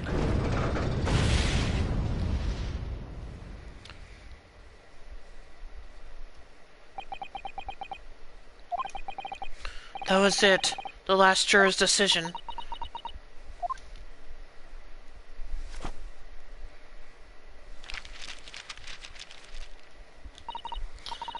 According to this Encyclopedia of British Law, when all members of the jury have concluded that the defendant is guilty, court proceedings are suspended and the presiding judge will deliver the final verdict and sentence.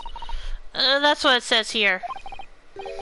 The final verdict. It's over then. Oh! There's a footnote, though. A footnote? However, the defense... All 6 members of the jury are now in agreement in this case. The defense what?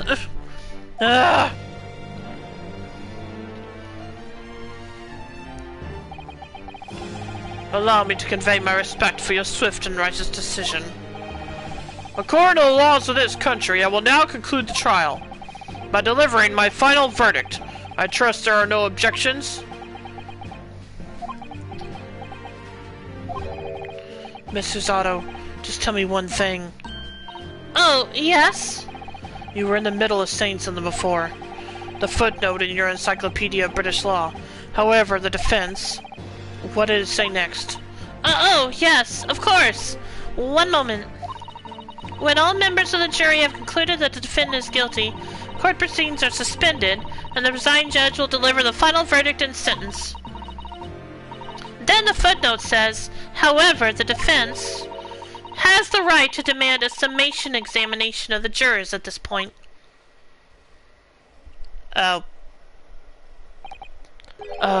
Summation? Examination? Objection!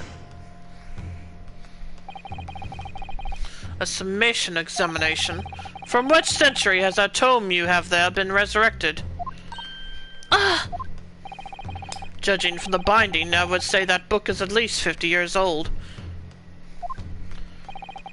And a modern text on British law wouldn't even give such an antiquated procedure a mention.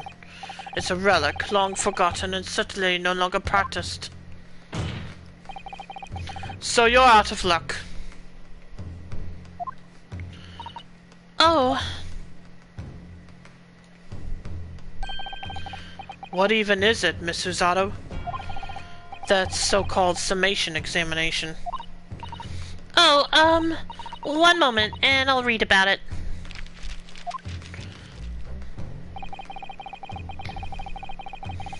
You would demand the right to a procedure before you even understand what it entails? Humph.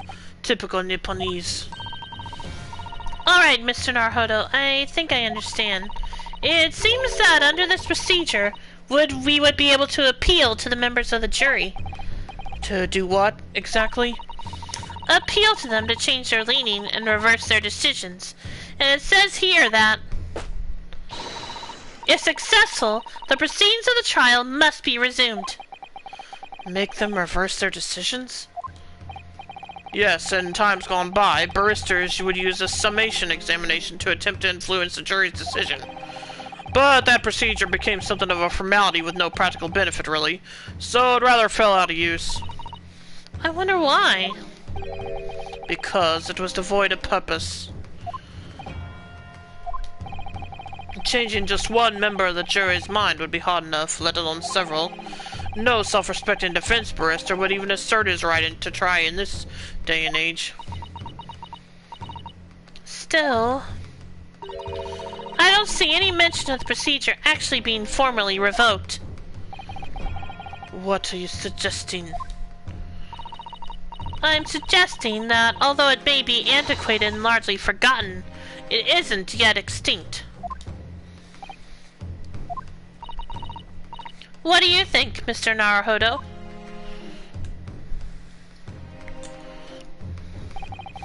A summation examination. Our last possible option. Do we assert a right to carry it out, or admit defeat?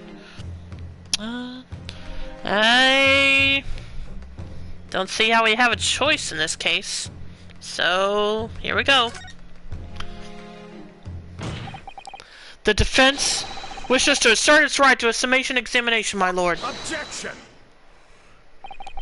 London is the capital city of the most powerful nation on earth. We have a duty to the world to exemplify the very highest standards of judicial procedure. Summation examinations are an embarrassment that should remain buried. Objection! But if it's our right, it's our right. I believe it could prove vital in this trial.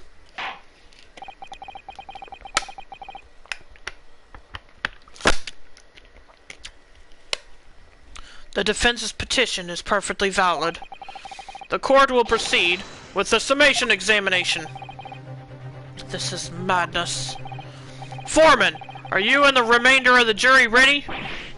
Eh? Well, I'm not, there was no mention of this in the letter I received, you see, so... All members of the jury will be asked to explain on what grounds they have reached their decision. On what grounds? You must all justify your decisions and explain why you believe the defendant to be guilty. Well, my lord, you're rather putting us on the spot. This is most irregular. No mention of this was made of this before. I don't really hold with all this justifying luck. That seems to have thrown the jurors off. It seems none of them have experienced this before. Alright then, the summation examination. A defense procedure no practicing lawyer has attempted for years, is it? Well, just maybe. It might be the opportunity we've been looking for. To turn this trial around. So be it then, ladies and gentlemen of the jury. The court hereby calls upon you. I love that nobody bats an eye at the dude flailing a razor blade. No, I was asking at the beginning of the trial, who let him bring that in here? To state the grounds on which you find the defendant, Magnus McGilded, guilty of this most serious crime.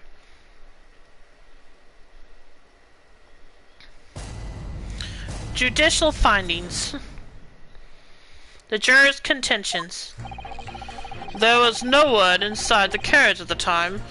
There was no one else inside the carriage at the time, so it has to be him. I know this is just typical Ace Attorney stuff, but what the heck is with that flower? I trust the driver. He has an excellent memory, it seems.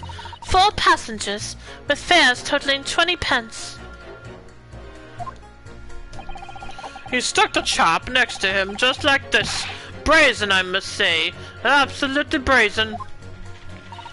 I have simply typed and collated all the statements made thus far and drawn the logical conclusion. You can trust the guild. Fair fares is our motto. We haven't raised prices above 4 pence for years. Wait, what? You can trust the guild. Fair fares is our motto. We haven't raised prices above 4 pence for years.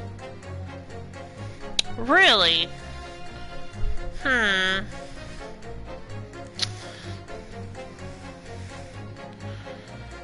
Well, I'll keep that in mind for now. The scoundrel! Stabbing that poor man on the floor! It beggars belief! I'm starting to wish I hadn't pushed for this now. No, I think we're good. At least for one of them. Some of the jurors don't seem to have wonderfully formed arguments, though, do they? Well, let's see what we can do. We need to get these 6 people to change their minds. I'll have to throw everything I can at them, and use some very persuasive language. Just a moment, Mr. Naruhodo. According to my book, that's not quite how it works. Oh? I thought I was going to have to thaw their icy minds with some heartwarming rhetoric about the defendant. Well, no, I wasn't expecting that. Unfortunately, once the jurors have decided the defendant is guilty, they're unlikely to heed anything the defense says. But then... They've reached their conclusions by their own reasoning, you see. Your pleas will sound like excuses. In fact, it could recoil on you. The more you try to persuade them, the more entrenched they may become. Then what on earth am I supposed to do? Let me check something real quick.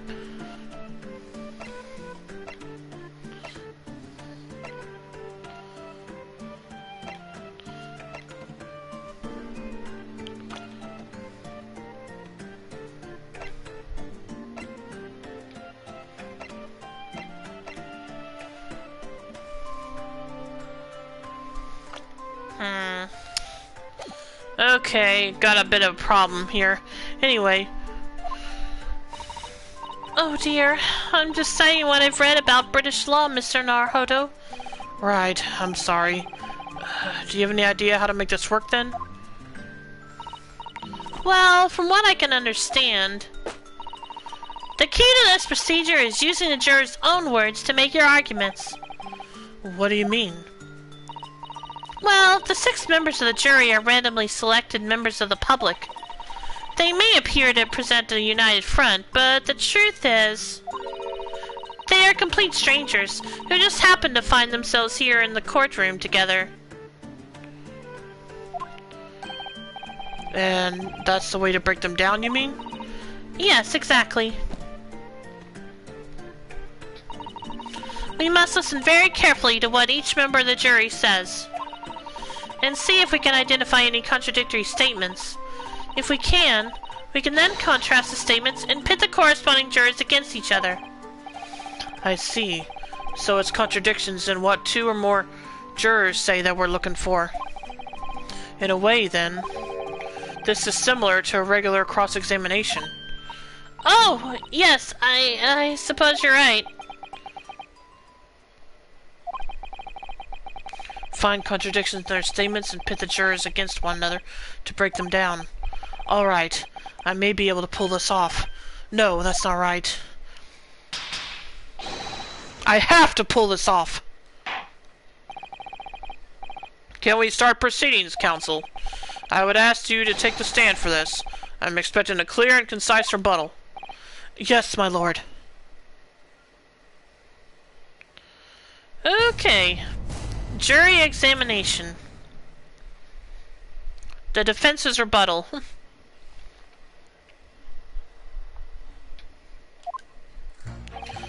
There was no one else inside the carriage at the time, so it has to have been him.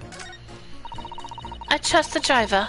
He has an excellent memory, so seems 4 passengers with fares totaling 20 pence. He stuck the chap next to him just like this. Brazen, I must say, absolutely brazen. I have simply typed and collated all the statements made thus far and drawn a logical conclusion.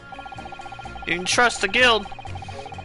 You can trust the guild. Fair fares is our motto. We haven't raised prices above 4 pence for years. Okay. I understand what... I understand that I pit them against each other, but how does it work exactly? The scoundrel is stabbing that poor man on the floor! It beggars belief! Oh, okay, now I see another contradiction, too.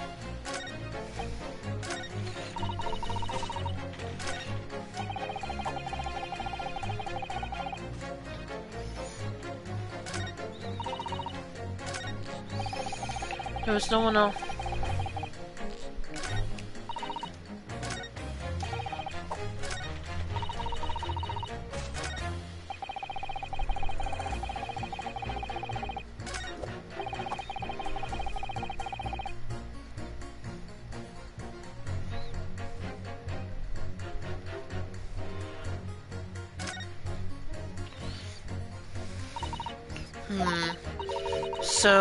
So we just need to find 2 jurors to contradict statements and pit them against each other.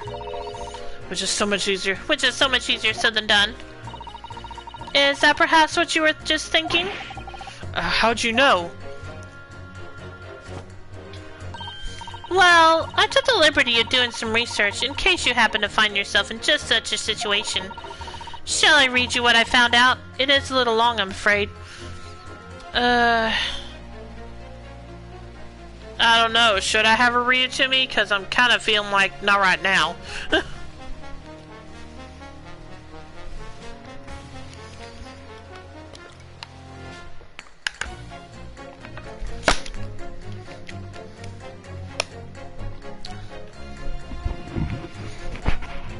But it depends on how important it is.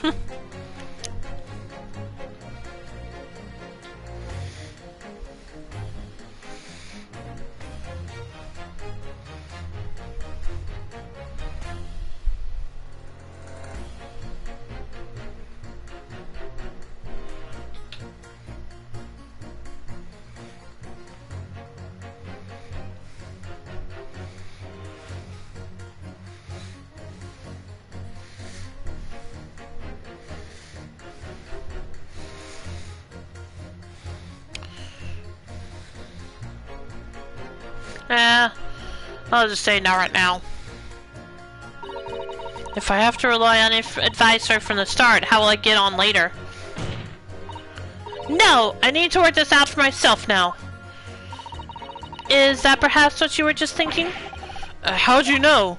Well, that sort of attitude is most admirable, Mr. Naruhodo. I know what I have to do. Let's listen to those assertions one more time.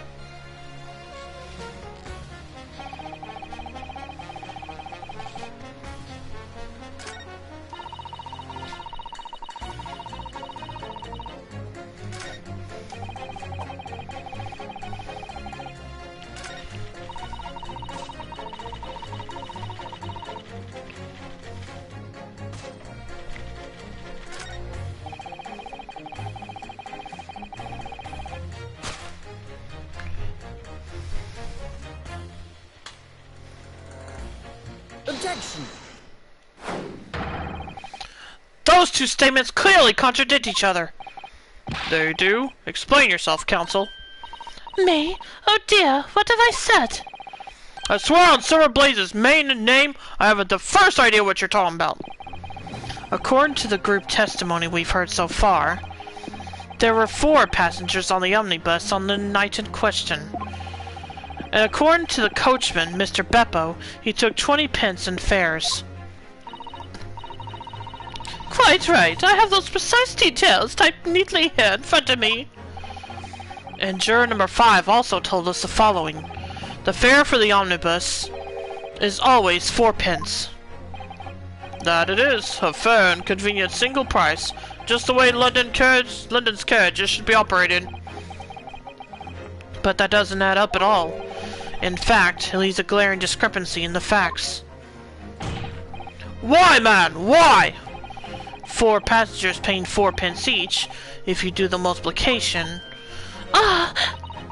It would be 16 pence. Exactly. As I said, it doesn't add up. The figures are different.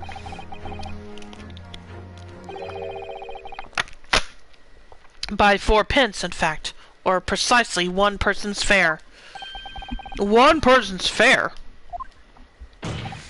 Yes, in other words, on the omnibus that night, it's distinctly possible there was another passenger we've heard nothing about.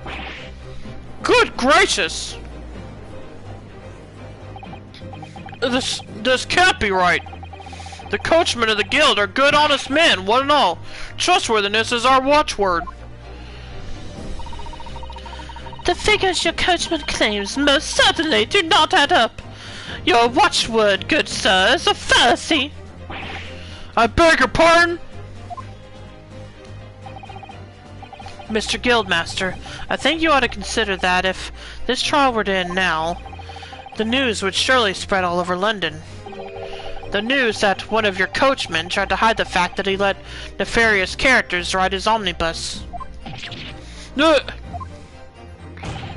Alright then, how do I make it so this miserable trial doesn't end,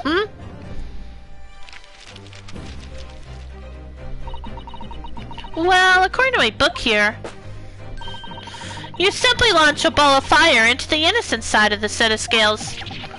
Now hold your horses there, coachman! We were all in agreement! Why do you have to go and...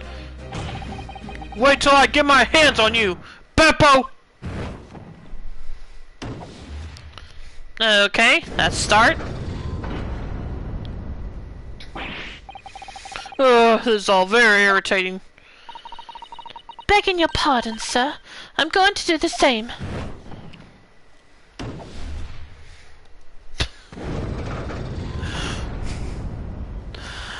Okay, now that's starting to go in our favor a bit. I'm actually enjoying this animation of how the fire gets put into the scale. For the love of Mike, not you as well. A penny can be the difference between a smile and a tear, after all. I certainly can't put my trust in someone who doesn't follow my exacting standards in financial matters. Oh, really? I, for one, think it's only proper that we hear from the witnesses again. Oh, well done, Mr. Naruhodo, you did it! If we can manage to change 2 more jurors' minds, we can force the trial to continue. 2 more. Actually, there is something else that's bothering me about a couple of their assertions. Then that's where you must strike next. So I need to pit 2 more jurors against each other and show there's another contradiction in their assertions. Exactly. You can do it. Well, the scales of justice have shifted, but they still weigh heavy on the side of guilt. Counsel, you have the floor again. Continue with your summation examination. I'm changing my name to Innocent, as I'd like to hear what the slipshod bookkeeper has to say for himself.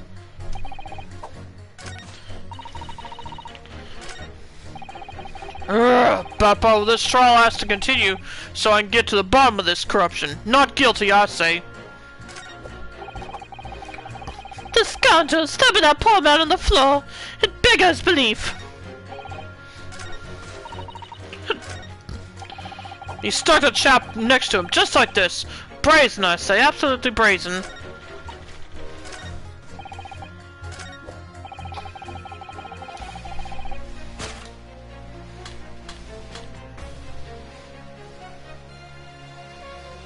Objection! Those 2 statements are completely contradictory. What? Explain, counsel, post haste. Oh dear me! I was only knitting a jumper for my other half. What is all this claptrap? What does contradictory even mean, I ask you? We've heard from more than one witness that they allegedly saw the actual moment when the defendant stabbed the victim. Now, out of curiosity, juror number 3. What? Can't you see that I'm busy here? How would you say the defendant stabbed the victim? What sort of motion was it? Huh, want to test me, do you? It was like this. Stuck the fella next to him without even getting up, just like the prim banker said. Yes, that was Mr. Fairplay's testimony. Quite true. Now then, juror number 6. Oh, is that me, is it? What can I do for you, young man?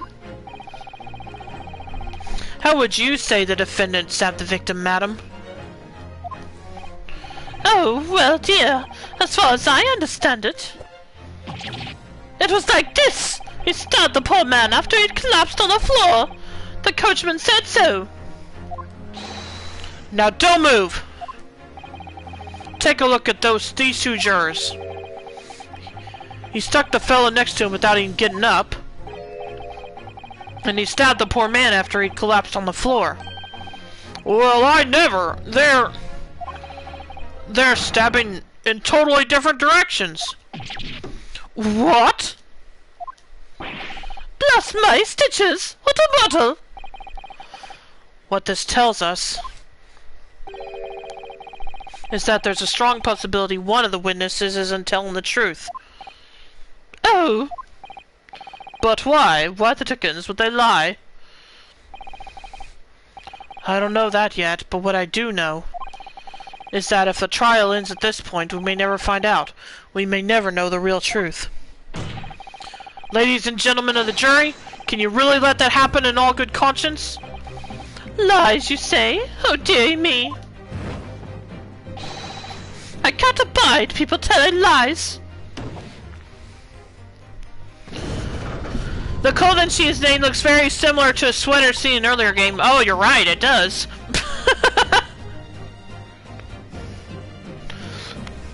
Also, I don't know if you caught this earlier. In fact, let me bring it up real quick. But I noticed something when I was investigating the carriage.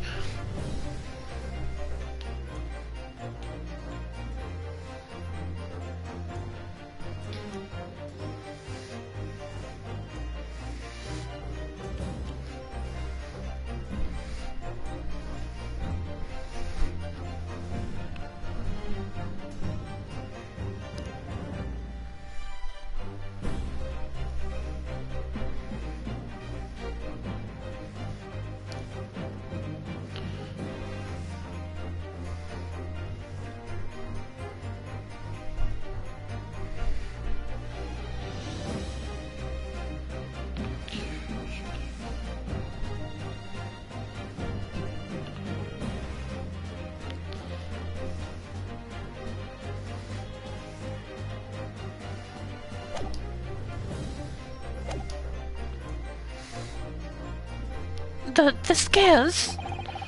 I don't believe it!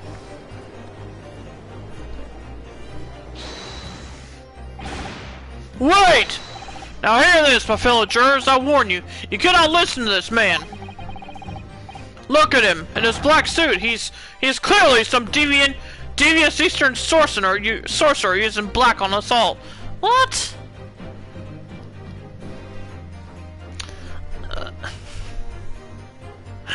You can't...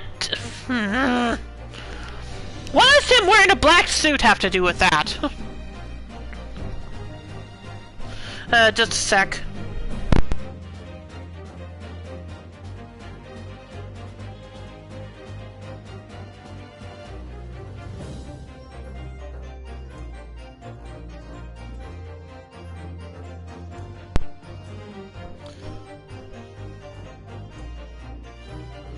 Okay, anyway, he is clearly using some devious Eastern sorcerer.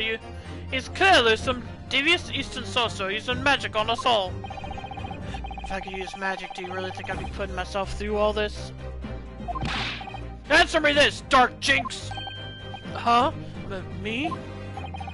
What exactly is the problem? What of it if the 2 witnesses have slightly different recollections of events? What of it? Let's say the Shylock did stab the victim as he was sat next to him on the omnibus, and this young dandy saw him do it. And now, let's say the victim collapsed on the floor, and then the Shylock stabbed him again, and this old lady saw him do it.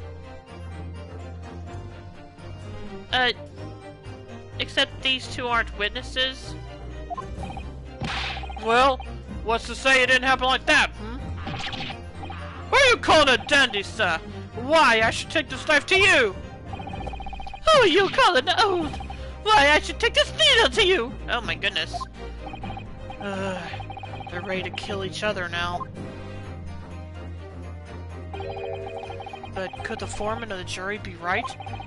Did the two witnesses see two different moments of the same crime?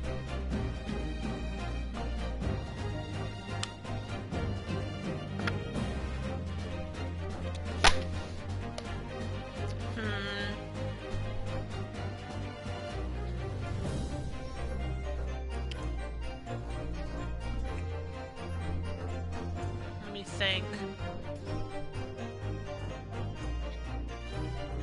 Did the two different...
I'm gonna say it's possible.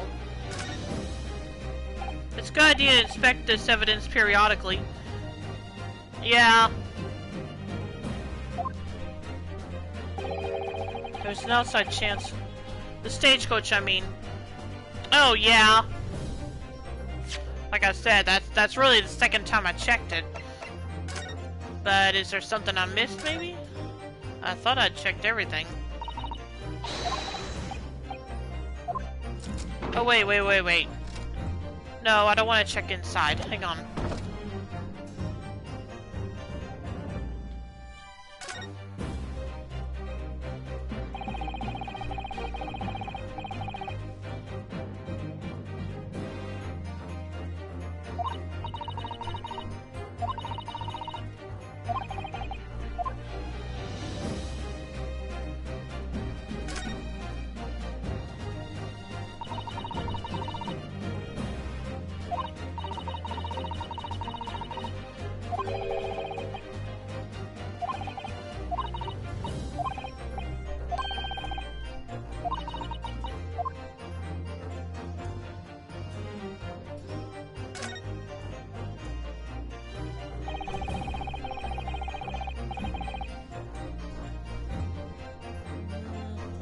Yeah, you'd have to be sitting in the front here to even have a chance of seeing the bloodstain.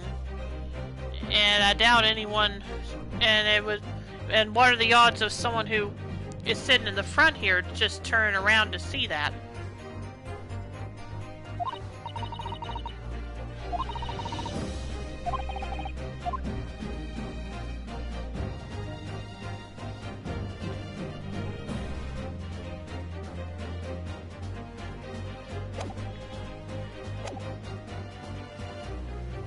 There's an outside chance of almost anything you care to mention. Exactly the point I've been trying to make. Before you go any further, Mr. Naruhodo. Oh, what is it, Mrs. Ano? I think you should have a look through the court record. Ah. You see, this evidence makes it quite clear. There isn't even an outside chance of what the jury is saying. How did I miss that? Unfortunately, Mr. Foreman. What is it, you dark jinx? Come on, out with it! What you're suggesting is impossible. It's out of the question. What are you talking about, man? How can you possibly say that? You do realize that I'm only doing my job. As foreman of the jury, I have a responsibility to steer everyone in the right direction. So, where's your evidence, man? That's what we want to see. I say the two witnesses saw two different moments of the same crime. If you say that's out of the question, show me proof. It looks like the only way I'm going to convince him is to present him with something he can't dismiss. Some irrefutable hard evidence. As you wish. What? I'll give you the proof. It's out of the question that the two witnesses saw two different moments of the same crime, as proven by...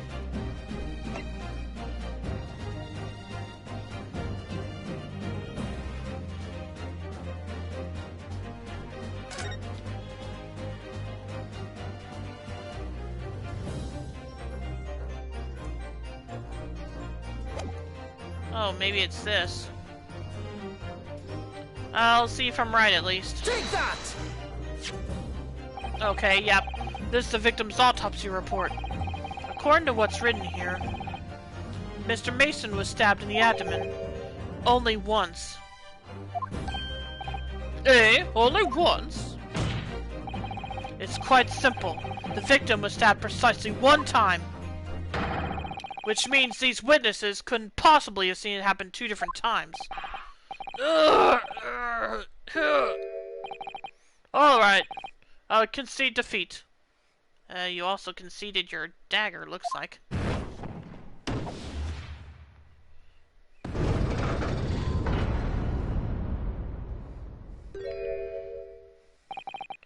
Wait. That means... 4 jurors are now leaning to not guilty. We've done it, Mr. Naruhodo!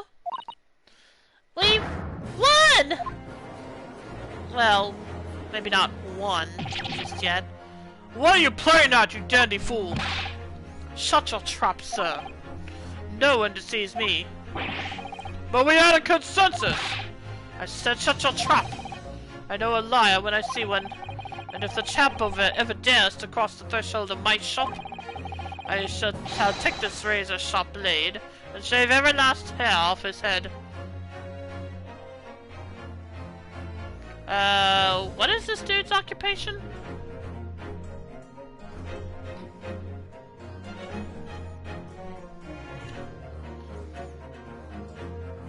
Or his name, for that matter. Anyway. Please tell me he's a barber. Please tell me he's not a barber. I don't think I have to point... I don't know if any of you know what I'm referring to when I say that, but anyway.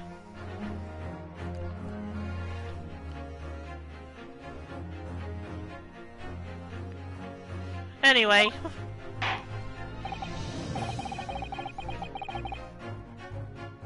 Well, in a quite remarkable turn of events, the defense's summation examination has slipped the balance of the scales of justice. The jurors now stand at 2 for guilty and 4 for not guilty.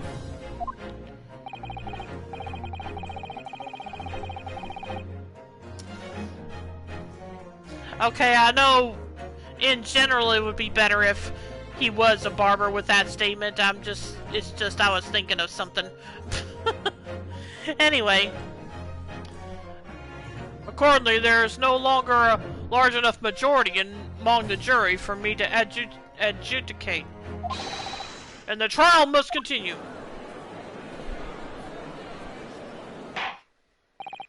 I hereby ask the defense, prosecution, and witnesses to return to their places, and I call upon all of you to continue to pursue the truth.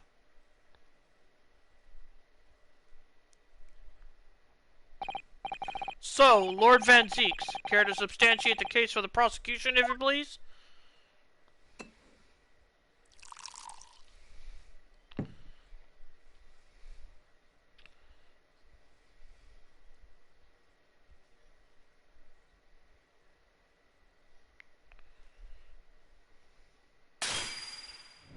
Okay. Having savored the rich aroma of the carmine contents of this hallowed chalice, It may seem crass to crush it to dust. Please forgive the discourtesy.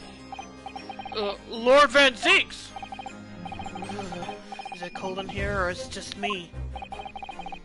As your antiquated tone no doubt says, the prosecution may not speak during a summation examination.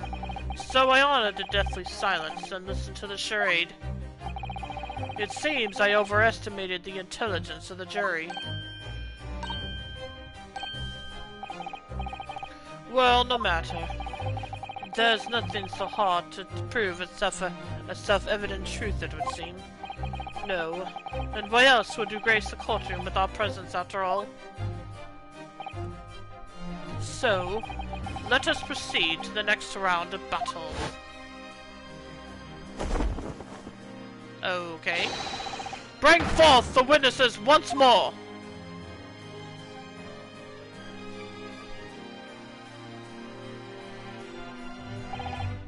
Witnesses! I trust you heard the summation examination we have just had to endure. Oh, yes, sir, that I did, sir. Of course I heard it. Oh, yes, sir, I heard it. You, sir, on the inn, the coachman. I believe it's Beppo?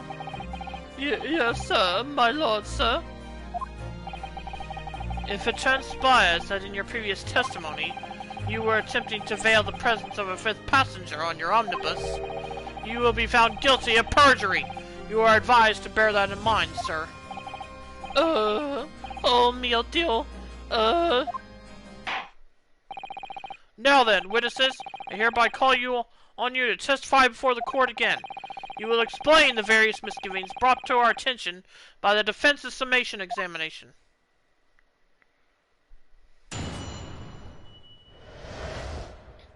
Various misgivings.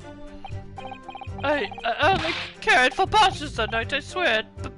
But, well, I, for one, was told I had to pay 5 pence for the bus. He fitted us on the fare, he did.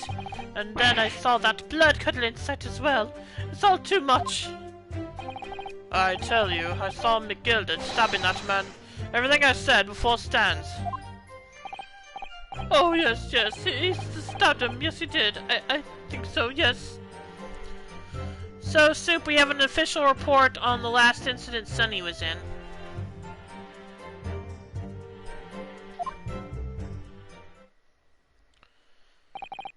Counsel, make sense of this for me, please.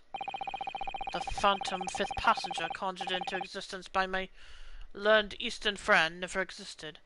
Hey, in our defense, it was a fair argument. The confusion has arisen from the coachman's sly little cosinage. Beppo, explain yourself! I'm terribly sorry, Guildmaster. The guild's fare is 4 pence across the board. You know that. Am I to understand that you've been overcharging our passengers by a penny a fare? It's just so cold. The last run of the day is always half empty. You have been dishonest, coachman. I'm so sorry. You're a disgrace, Beppo! A disgrace! And your selfish actions have brought dishonor on the entire guild! If I may, sir. I had to pay 10 pence on the bus just last week. What?! 4 passengers at 5 pence each is, yes, 20 pence. I've done the arithmetic 10 times already, but I just can't make the result come out differently. Yeah, you're not going to. No, that figures. Well, it would appear that one of the aforementioned misgivings has already been explained. So, counsel for the defense, your cross-examination, if you please. We've already had the pleasure of a protracted summation examination today. I see you intend to continue the parlor games. Absolutely. Well, okay. Various misgivings. I only... I swear, but,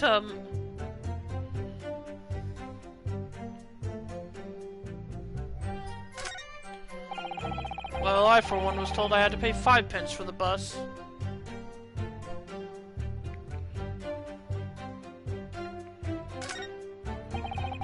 It fitted us enough. And then...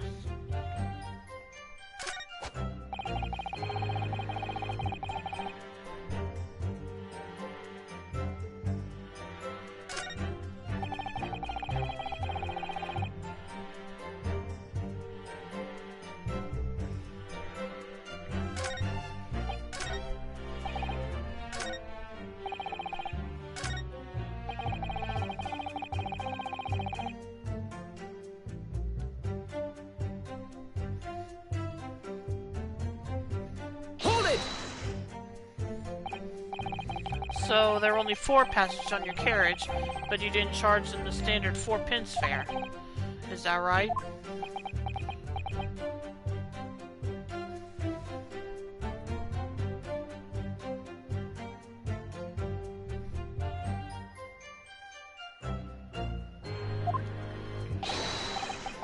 It's impossible to make the last run of the day pay. I was so cold. It was all I could do to stop myself passing out. I'm getting chilblains just listening to you. It was terrible. So I want to give myself a pat on the back for even keeping the bus running. Does the dedicated coachman deserve an extra penny per passenger? You're digging a deeper hole for yourself here. If only there had been a 5th passenger on the omnibus that night, then we would have had another suspect.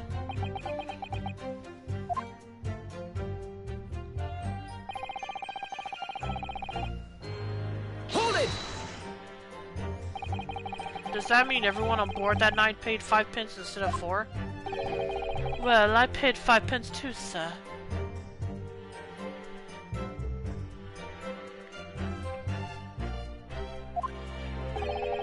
And I just told you that I did. A flat fare, 5 pence across the board. It's not something to be proud of. The discrepancy my learned friend identified was nothing of the sort. Much like the Phantom Killer used to desperately need it, it's gone, dead and buried. I'd have been happy if that had been if it had ever existed in the first place.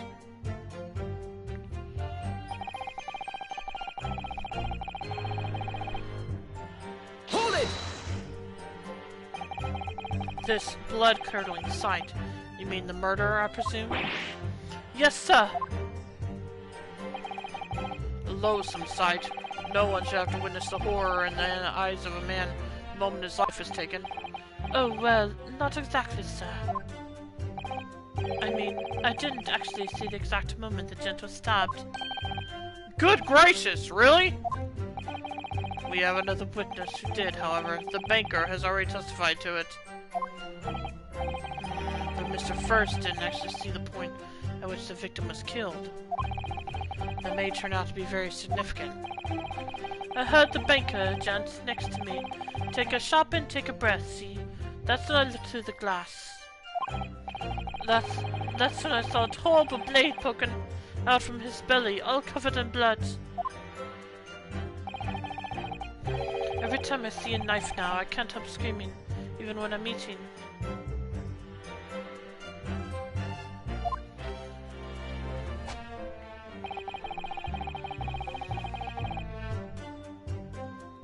Hold it! So you saw the defendant, Mr. McGilded, stabbing the victim, Mr. Mason, who was sitting next to him? That's what I said, isn't it? It was bothering me before this was. For just a brief moment, he hesitated before answering the question. Anyway, there was only the 2 of them inside the carriage, wasn't there? There's been much talk of a 5th passenger, but as yet, 0 evidence. Now what are we wasting all this time for, eh? It's black or white. The man's guilty.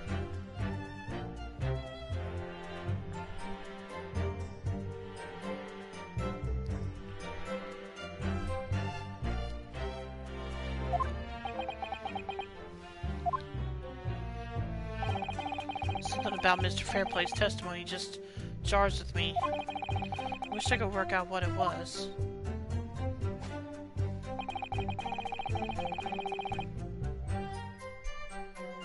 Hold it! You think so? Earlier, you testified that you saw the moment when the defendant allegedly stabbed the victim, didn't you? Oh yes, that's right.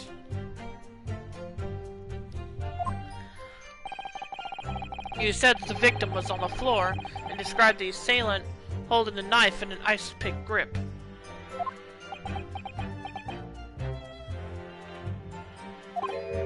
I suppose. I might have, you know, yes, put the cart before the horse, maybe. What's this? Well, I'm quite sure about most of it. I was driving the horses when I heard a scream from the seats on the roof deck. Oh, I suspect that was me, sir. Then, when I turned around, yes, I saw it through the skylight. The gentleman was on the floor, and the knife was sticking up out of his midriff. That's right, yes, and the fellow holding the handle was the famous man, yes. So, in short, you didn't see the moment when the victim was actually stabbed at all? I really thought that I did, but when I go over it again in my head, no, I suppose I didn't actually see the price. Hello?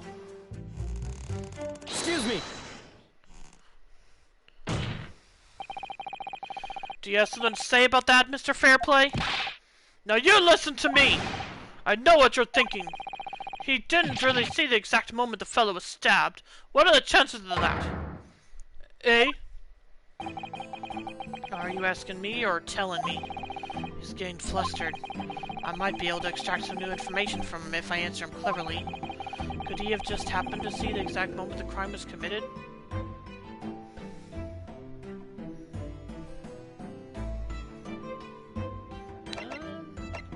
Yeah, he could have. He might could have. Well, I suppose some days are like that. Sooner or later, you'll see something you wish you hadn't. If you're always peeping through a skylight on the top of an omnibus. Peeping? I'm a respectable city baker, I'll have you know. And I know what I saw. I remember it as clear as a Ballarat day. It was a grim scene, I don't mind telling you. Thank you, Mr. Fairplay. Oh, excuse me if I was getting a little hot under the collar there, my lord. I would ask you to supplement your testimony with a clear statement about what exactly you saw. Oh, I can do that, alright.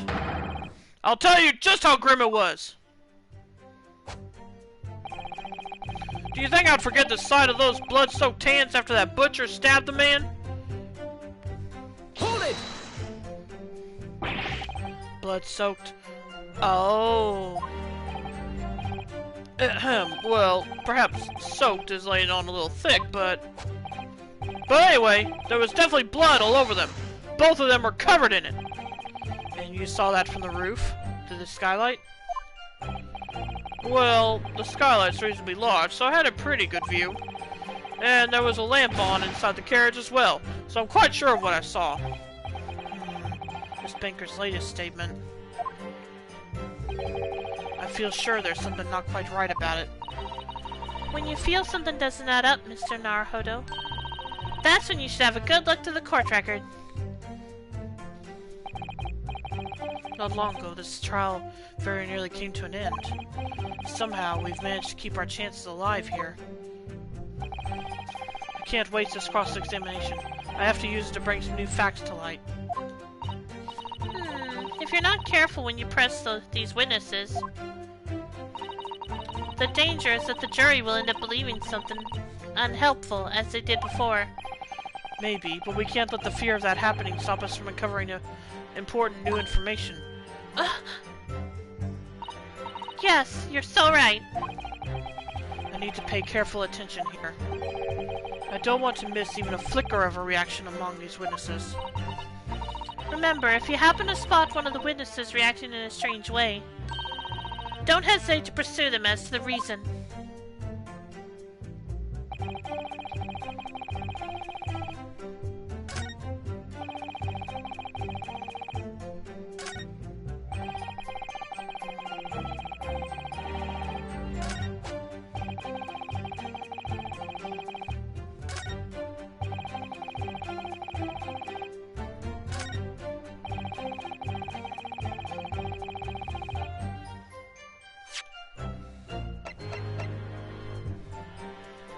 Objection! Blood-soaked hands? Well, I admit that soaked may be laying on a little thick, but anyway, there was definitely blood all over them. Both of them were covered in it. Well, I'm very sorry to disagree, Mr. Fairplay, but that's more than a little peculiar. What? Here are the gloves worn by the defendant, Mr. McGilded, on the night in question. Oh, yes, right. There certainly does appear to be a sizable dark-colored stain there. But, as I'm sure you can clearly see, it's only on the right-hand glove. What is he doing? In short, Mr. Fairplay, your testimony is inconsistent. Gah! But, that can't be right. So you're the liar here, then? Gah!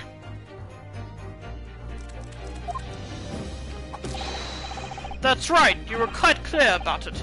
You said, oh, it was both hands.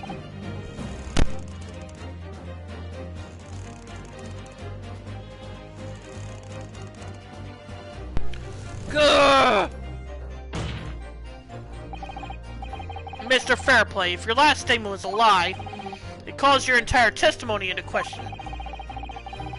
You say you saw the moment the victim was stabbed, but is that really the truth? Objection! It was a simple mistake. You can't justify accusing this man of lying. Yes, it wasn't both hands, it was only one. But the fact remains, the victim's blood was on the accused. Objection! No, Mr. Fairplay categorically stated that he saw blood all over both hands, which means there's a strong possibility that this witness was deliberately trying to mislead the court. Why? Why? I'm a city banker, for pity's sake. My word should be the gold standard. I'm a gentleman, not some gutter snipe. Upstanding members of society don't prevaricate. He's claiming to have no reason to lie, but is that really the case? Mr. Naruhodo, if we had some evidence to explain why Mr. Fairplay might be lying, it could turn the tide in this trial completely.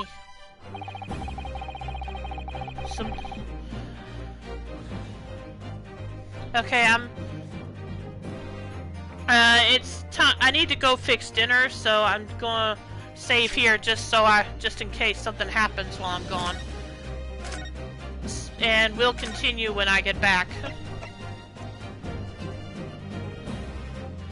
So I'll see you after dinner. So if there's anything you need to do, now would be a good time. And I'll be back as soon as I can.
Okay, I'm back. Let's see. Let me make sure I'm on the same. Let me make sure I remember what I'm talking about. If we had some reason, if we had some evidence to explain why Mr. Fairplay might be lying, it could turn the tide in this trial completely. Alright. Yeah, I believe I do have evidence of that. My lord! Yes, counsel? The defense is ready to present evidence.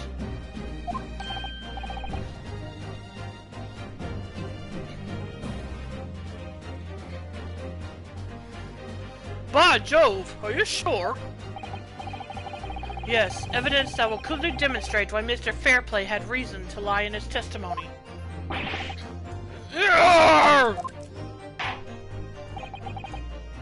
Very well.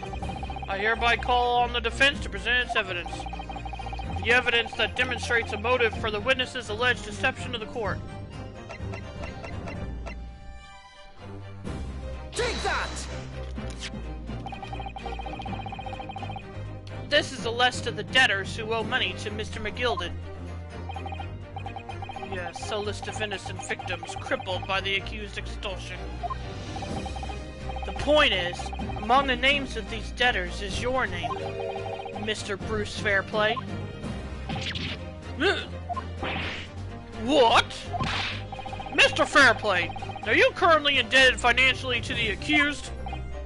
No! Well, it's barely worthy of being called a debt. According to this ledger, you owe 20 guineas. Not an inconsiderable sum of money, wouldn't you say? Well, what of it? Let's suppose Mr. McGilded were to be found guilty of murder. What would become of your debt in that case? These documents state that the loan agreement is forged between two individual parties. Therefore, were the creditor, the defendant here, to be sentenced to a capital punishment, all outstanding debts which were owed to him would be annulled. They would cease to exist. Cease to exist? Mr. Fairplay, is it not the case that you claimed in your testimony to have seen something you never in fact saw, in a devious attempt to annul your debt of 20 guineas to the defendant? Good. Good.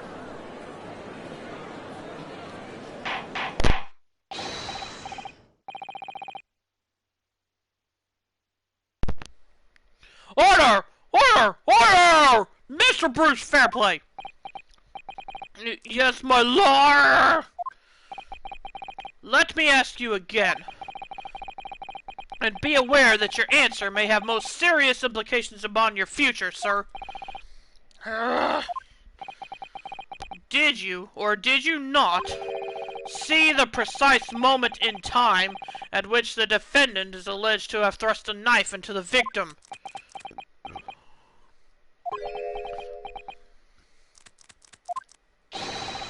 Your silence speaks volumes. You did not tell the truth in your testimony. Alright, now let's not make a melodrama out of this. Perhaps I did overstate the truth a pinch. A pinch. But it makes no difference. I definitely remember seeing blood on McGild's hands. Both of them! Objection! And yet, only one of the defendant's gloves, which we have here as evidence, is stained. So you keep saying...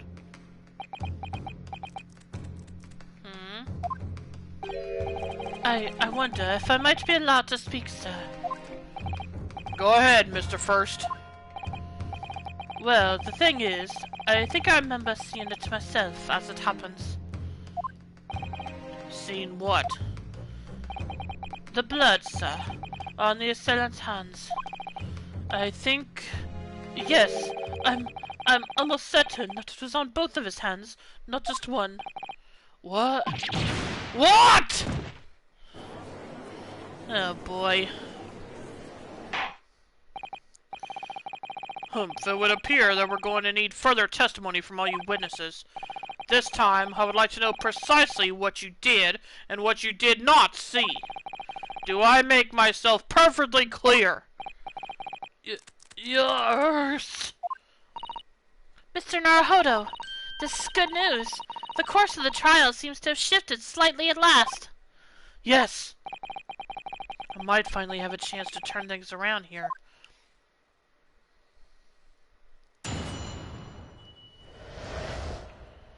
What the witnesses really saw.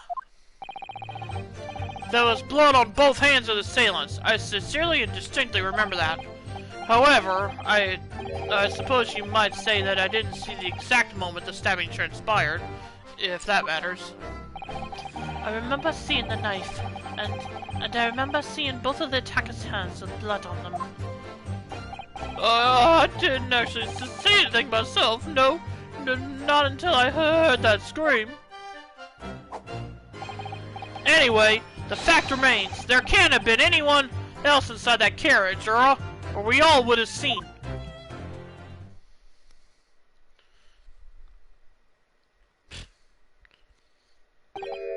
Well, lo and behold.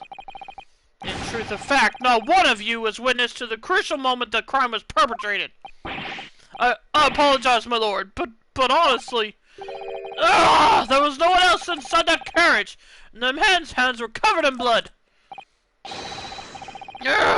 That much incriminating evidence is tantamount to saying we saw the men doing it. That's really not what testimony is about. Let us examine the interior of the omnibus once more. The victim's fresh blood is clearly visible in the seat, corroborating the witnesses' accounts. In other words, there is no substantial nor significant change in the facts of the case.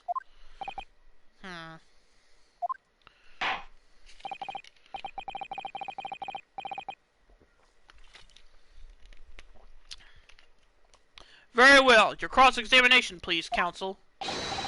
Yes, my lord.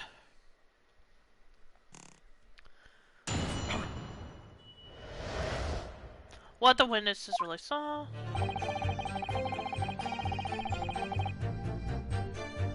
Hold it!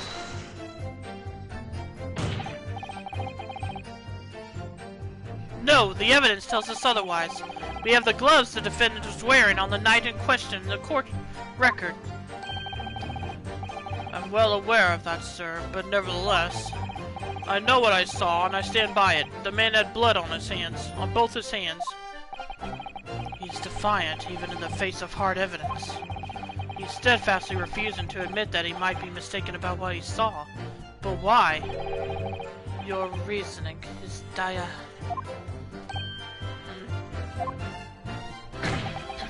102. The salient point remains unchanged. Minutes after the grim crime, the victim's blood dripped guiltily from the accused's fingers.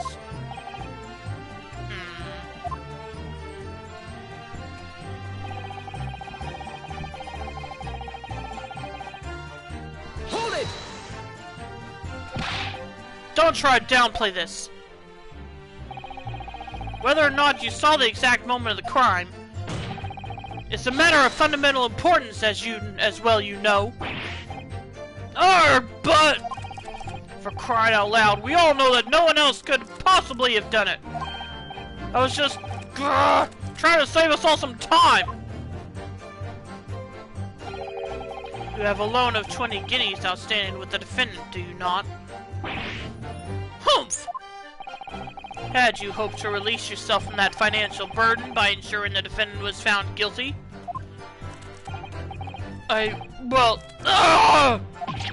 That's not entirely, not what I was hoping for. I just lost a little guinea, or 10, when I backed the wrong horse in the Derby, that's all. I was going to win it all back. There's a fixture this weekend, that's a sure thing. A little guinea or 10. I'm a banker. No one bats an eye if I borrow a little spending money for the weekend.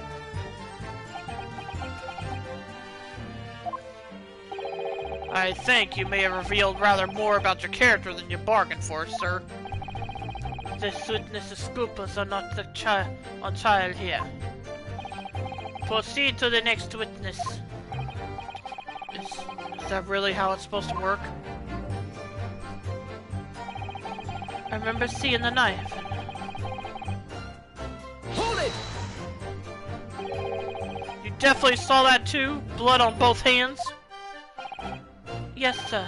I mean, I know what you're going to say. Only one of Mr. McGillicuddy's gloves has any signs of blood on it. That's right. The thing is, as far as I remember, sir, when I looked down and saw Mr. McGillicuddy standing beside the other fellow, I don't believe he was wearing any gloves, sir. He wasn't wearing these gloves? That's correct, sir. And I saw the blood on both his bare hands quite clearly. It's true that the dark-colored stain on the dark leather gloves wouldn't have been easy to see. I should point out that the police officer who apprehended the accused on the night in question reported that there was no trace of blood on Mr. McGillicuddy's gloved hands. There wasn't blood on his hands? This is puzzling indeed. This must be significant somehow, I'm sure of it.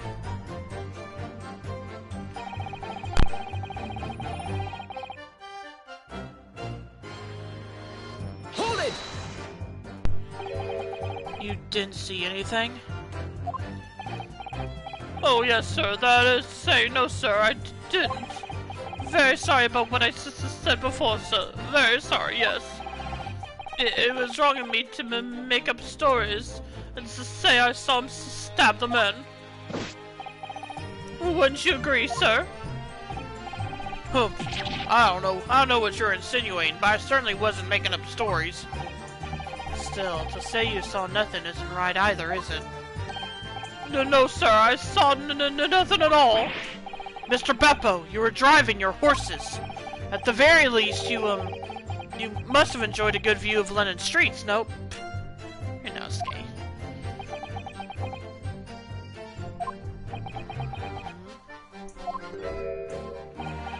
Oh, please, you didn't even see that? It was so cold that night, you see. It was all I could do to keep from passing out, sir. Yes, my head was fairly frozen solid, so sorry to say, sir. It would seem prudent to avoid travel on the last omnibus service of London's cold winter nights. Beppo! I don't think Beppo's gonna have a job after this. Ah!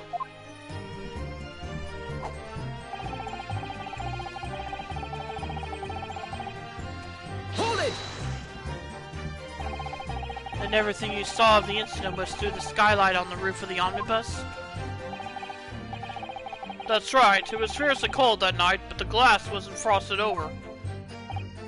Oh yes, I remember I was shivering, it was so bitter.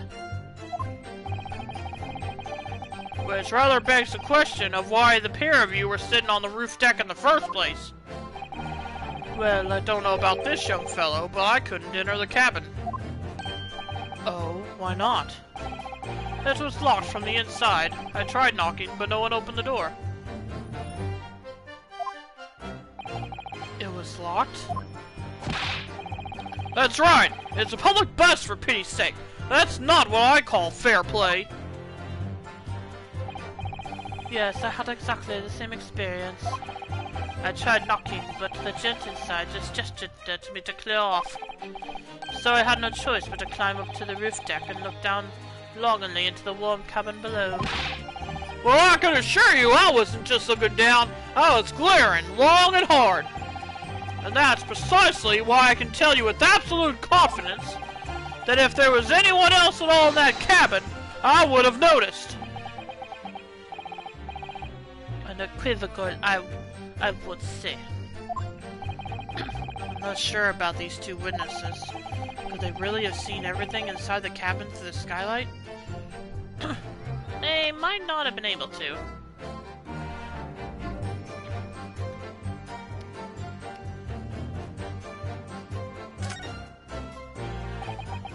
Allow me to confirm one thing, Mr. Fairplay. You were riding this omnibus and witnessed the events in the cabin through the skylight and the floor of the upper deck, is that right? That's right, yes. In that case, there is a portion of the cabin interior that would have been out of sight from you. What? By golly, really? Obviously, at this stage we can't say for sure. But the possibility cannot be denied that at the time of the incident, there could have been another passenger in the enclosed cabin of the omnibus. Objection! Enough hypothetical meandering, my Nipponese friend. The prosecution demands that you substantiate your claims. After all, the scene of the crime is here, in the flesh. Very well. I will uphold the prosecution's demand.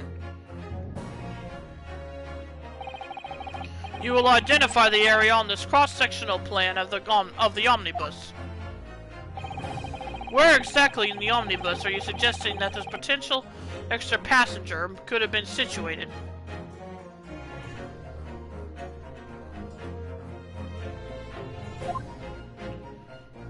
Where exactly in the omnibus are...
The question is, which seat were they sitting in?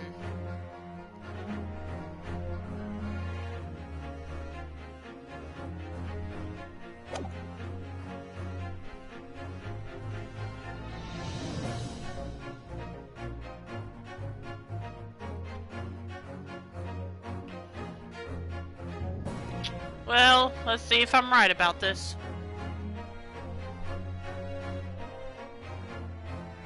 Take that! Here, my lord, in this location, an extra passenger could have been completely hidden from view. If you believe that's a bit too, Consul, then may I suggest you attempt to conceal yourself, sir? Sorry? And here's to you never seen the light of day again. Okay, so that wasn't right. It pains me to say it, Miss Naruhodo, but that was, well, bitterly disappointing. Okay, let me think here.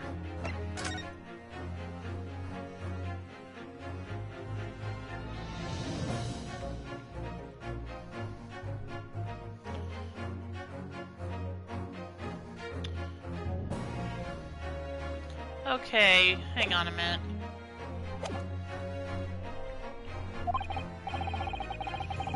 Oh, there's bitterness in the air, it seems. Oh, perhaps you'd like to reconsider your answer, Counsel? You will identify the area on this cross-sectional plan of the omnibus. Okay. Yeah, I should have gone with... Now, if it's not this...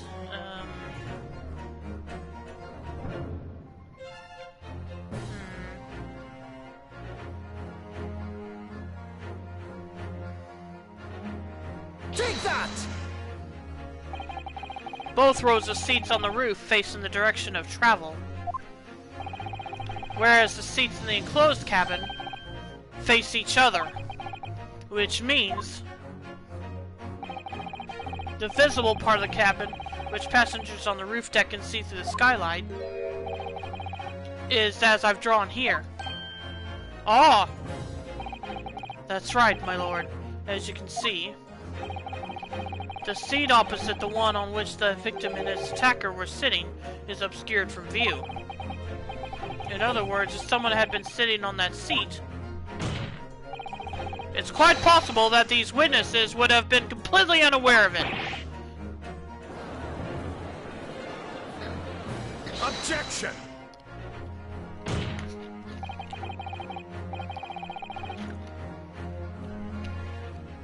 It's quite possible some phantom was sitting there.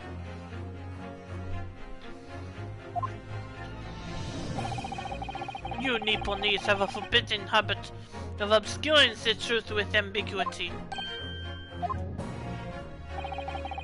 I concur with the prosecution's rejoinder.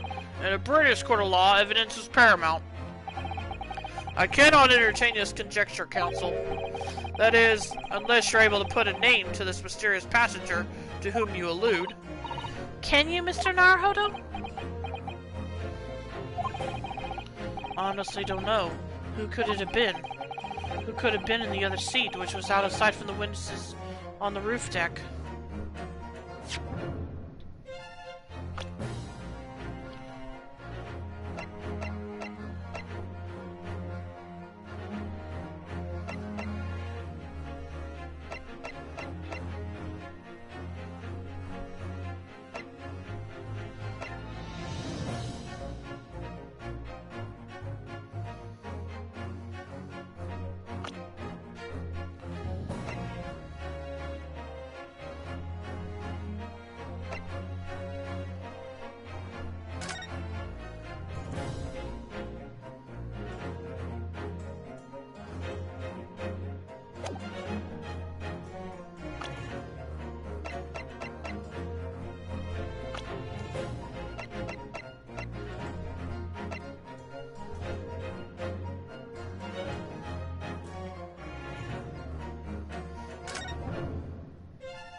Yeah, I have no idea.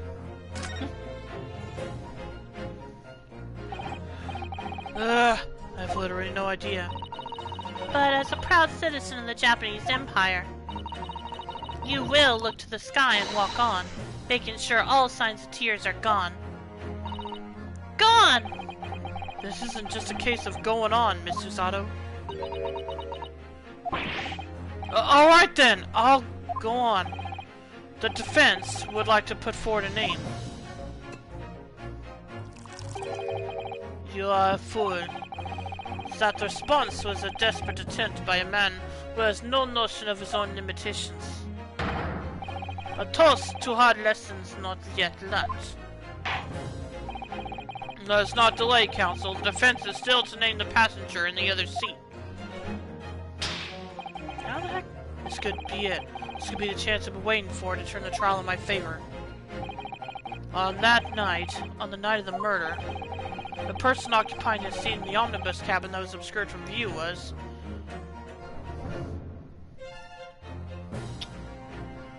Well, yeah, it was him, obviously. But that's not who the killer is it?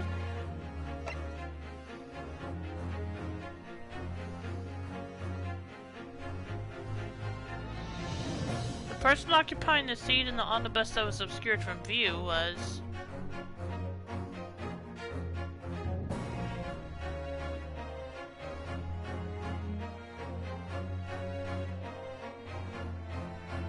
Well, that's all I can think Take of. that! Yes, concealed in the blind spot of the cabin that night was none other than this unexpected. Well, I don't know who it is then! Ugh!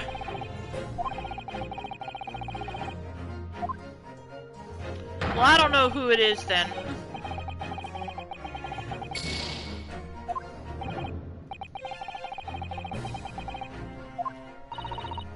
Mr. Naruhodo, our task here is to defend Mr. McGilded, and we are working on the assumption that he is innocent of this crime. Yes, of course. Why? That must mean, then, that there was someone else inside the omnibus with Mr. McGilded, the true culprit. That's right, exactly what I've been— Oh! Of course! So the two people inside the cabin that the witnesses saw through the skylight that night, they were the victim and the real culprit. It does seem as though we've all been making a false assumption. The witnesses weren't looking at Mr. McGilded at all, meaning he has to have been sitting somewhere else. Let's not delay, Counsel. The defense is still to name the passenger in the other seat. Wait, gosh dang it. On that night, on the night of the murder, the person occupying the seat in the omnibus that was obscured from view was— I don't know! Ugh!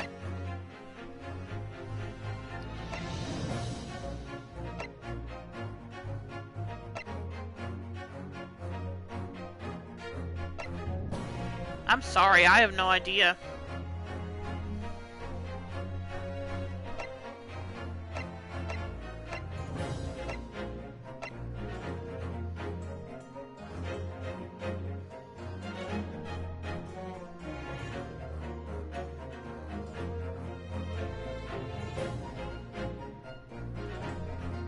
Wait a minute.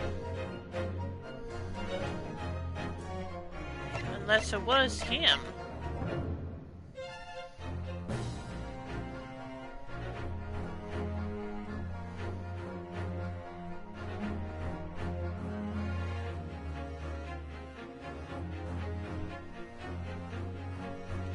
The person occupying the seat in the omnibus cabin that was obscured from view was him. No, that doesn't make sense either. Wait.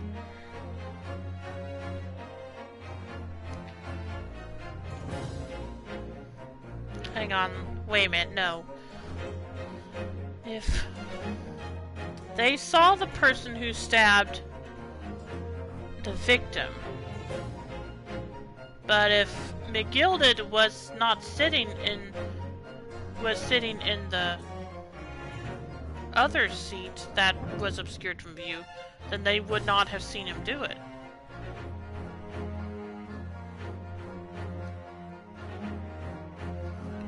Take that! The passenger in the enclosed cabin that the witnesses on the roof failed to see has to have been Mr. Magnus McGilded. Mr. McGilded? What are you talking about, Counsel? That's the name of the defendant! Yeah, exactly.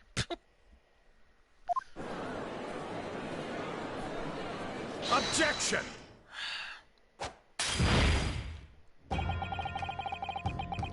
If I desecrate this chamber by smashing my hallowed chalice, do forgive the discourtesy. Lord Van Zinks! People talk of those tiny island nations in the Far East as having a learning and culture as their own. But I see they use the terms ill-advisedly. What are you trying to say? Let me explain in terms that even a student of an artless backwater such as yourself might understand. When the bloody scene unfolded, the victim and his assailant were sitting side by side. Multiple witnesses have attested to the fact. It's the very premise on which this case is built. Objection! But that premise may be wrong. What? If the victim really was sitting beside Mr. McGilded, it creates an inconsistency that can't be reconciled in any way. What inconsistency, counsel? The defendant's gloves, my lord. Hmm? Both witnesses made the same testimony. They claimed that there was blood on both hands of the person sitting next to the victim. Objection! Yet we know the truth to be otherwise. Only one glove bears the gory remains. Objection! The point is, even in the face of this irrefutable evidence, both witnesses have maintained their stance. Yes, their testimony remains unchanged. Yes, their testimony remains unchanged. Exactly. They both adamantly swear that they clearly remember seeing blood on both hands of the assailant. In short, their memory of events is correct, and their testimony reveals the truth. If it was somebody else sitting beside the victim that night, a third party we have yet to identify, and the victim's blood was on that passenger's hands, both of them. Objection! And who was this third party? Obviously, the true culprit. Extraordinary!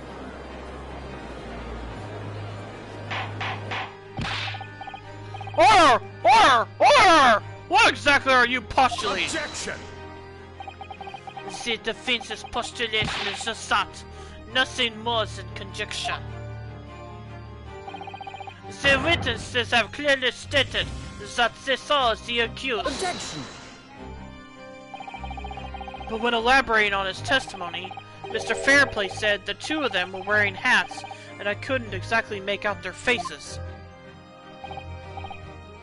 Yes. The tops of their heads were obscured by the roof. I could see the rest of them, though. Yes, that's right. Both gents were clear, but most certainly hatted. Hatters do tend to notice such things, sir. And what particular styles of hat did the two gentlemen sport, Mr. First? I'm afraid I don't remember. And you call yourself a hatter? The style of hat makes no difference. There was no third passenger in that cabin! How can you be so sure? Because if there had been, the accused Mr. McGirded would undoubtedly have offered to depose the fact. Unless, that is, you are proposing an even more preposterous explanation. That the accused failed even to notice the presence of the true culprit in the very cabin in which he traveled.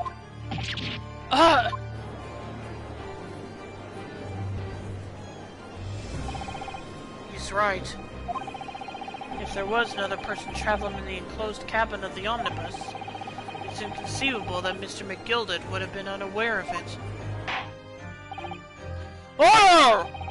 There is clearly a simple solution to this problem. Brings the accused, Mr. McGilded, to the stand. Well, what say you, counsel? The prosecution objects, my lord. On what grounds? As a suspect, he will have already made a full statement to the police. But what if there's some reason why he's unable to speak freely? Magnus McGilded is no uneducated ruffian. If it indeed turns out the man has been withholding information, you can be sure it will have been a most deliberate act. Counsel for the defense, what is your opinion? My lord, should we ask Mr. McGilded to testify, or not? I think we kinda have to. Yes, we need to hear what he has to say in order to find out the truth. The defense would like to call Mr. McGilded to the stand. In that case, I would like to hear the opinion of the jury. Oh, yes, I need a little time to consider this. If you ask me, I think we should hear what Mr. McGilded has to say. Get the man out here, I say! It would be utterly illogical not to hear his testimony. When something needs doing, get it done. That's how I run things with the guild. Hearing what the patron of my favorite little park has to say.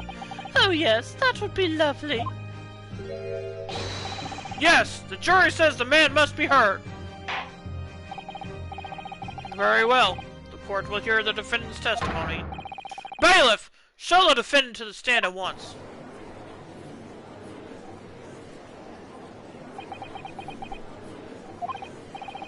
Now, maybe what actually happened that night will finally become clear.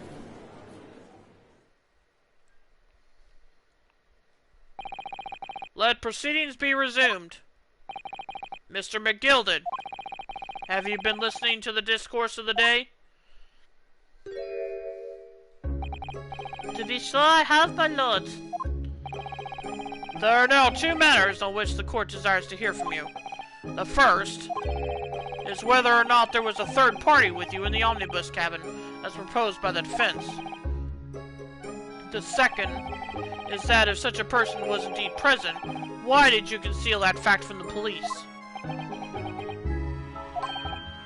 Begad, no, it is not in my nature to hide anything at all. Just answer the questions, please. The truth of the matter is, I've been desperate about this all along. Do I tell you so, or keep my mouth shut? Tell us what, Mr. McGilded? The fine fellow represented me is absolutely right. In the carriage on the night with myself and the other man, there was another passenger. It's true? Aye, and 'twas me who helped the little urchin get away after it all happened. Urchin? A kid? You... What?!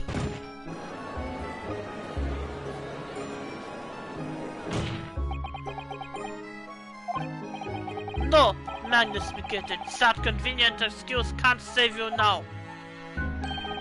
I'm truly sorry, so I am, Lord Van Sykes.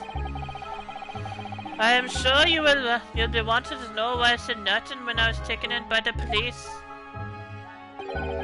I do be having a very good reason, I assure you. Which was? Well, the little child was just in the wrong place at the wrong time, and not in any way involved, you see. What? If the police had known the wee one was there, they'd have assumed she'd done it. She? They'd have hauled her into this courtroom just like myself. I was only trying to spare her that. Young hearts and young minds are easily damaged, my lord.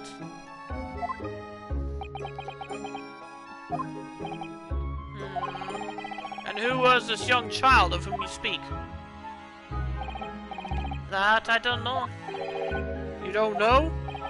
Aye, well, the wee Jane just happened to be in the carriage that night. I never saw her before or since. Objection! We have absolutely no reason to believe this man. The prosecution calls for the witness's statements to be disregarded by the court.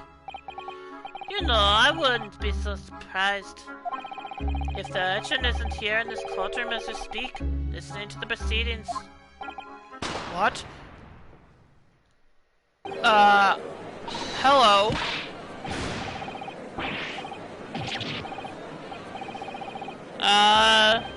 What is going on? Mr. Careful, Mr. Narhardo, cover your face! Bailiff, don't let the accused escape! Secure the omnibus! I hereby call an emergency recess! Bailiff, ensure the defendant is in custody, and clear the courtroom! No, we need some peanuts for this circus, yap! I agree, Soup.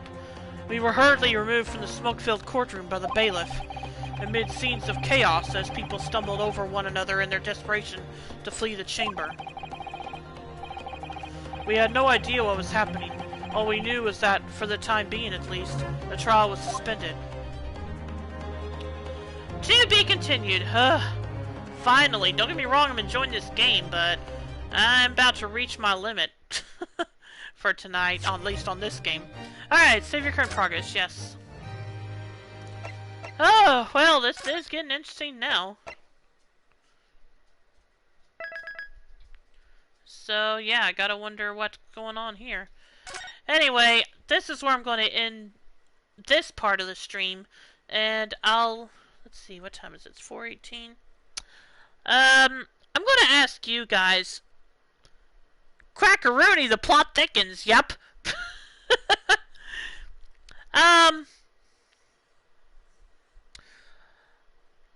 Well, first off, what do you think of, these longer streams for Saturdays? Do you enjoy them, or do you want me to just go back to the usual amount of time? Second is what game I play next. I was obviously yesterday I said it would be Genshin Impact, but I've also been considering playing the demo for Landgrisser 1 and 2. So, do you guys want to see that, or do you just want me to see me play Genshin Impact? I'm good with either one. Or if you think it would be better for me to save Landgrisser for next weekend, if I keep doing a long stream. I enjoy watching whenever I can, so it's mostly what you feel you want to do without burning out.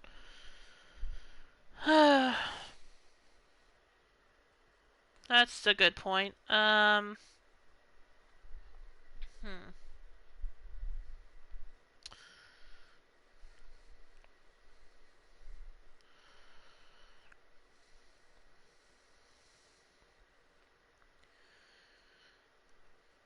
But yeah, I'll think about that before next Saturday. But yeah, for tonight, which game would you like to see? I'm up for either one, really.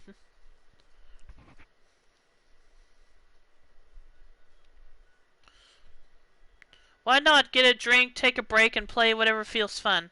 Alright.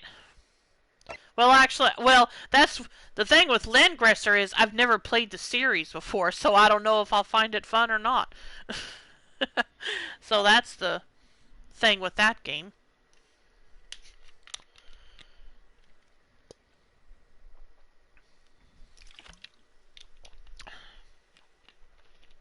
Let's see, how long have I been back now? About an hour? Does the prospect of trying it sound exciting? Kinda does, because I don't know if I've said this, but I am into strategy RPGs. Like Final Fantasy Tactics and Fire Emblem, and Landgrisser, from what I understand, definitely falls in that category. So I could at least give it a little try and see what I think of it.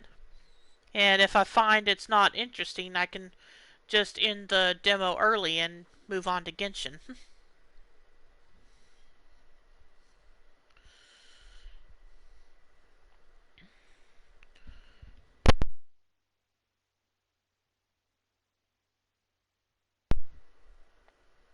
Well, I think you answered your question. Alright, sounds good. But yeah, I'll go ahead and take a short break at least to stretch. At least to stretch a bit. And then when I get back, I'll go ahead and start playing that demo and see what I think of it. So, I'll be back shortly. See you soon.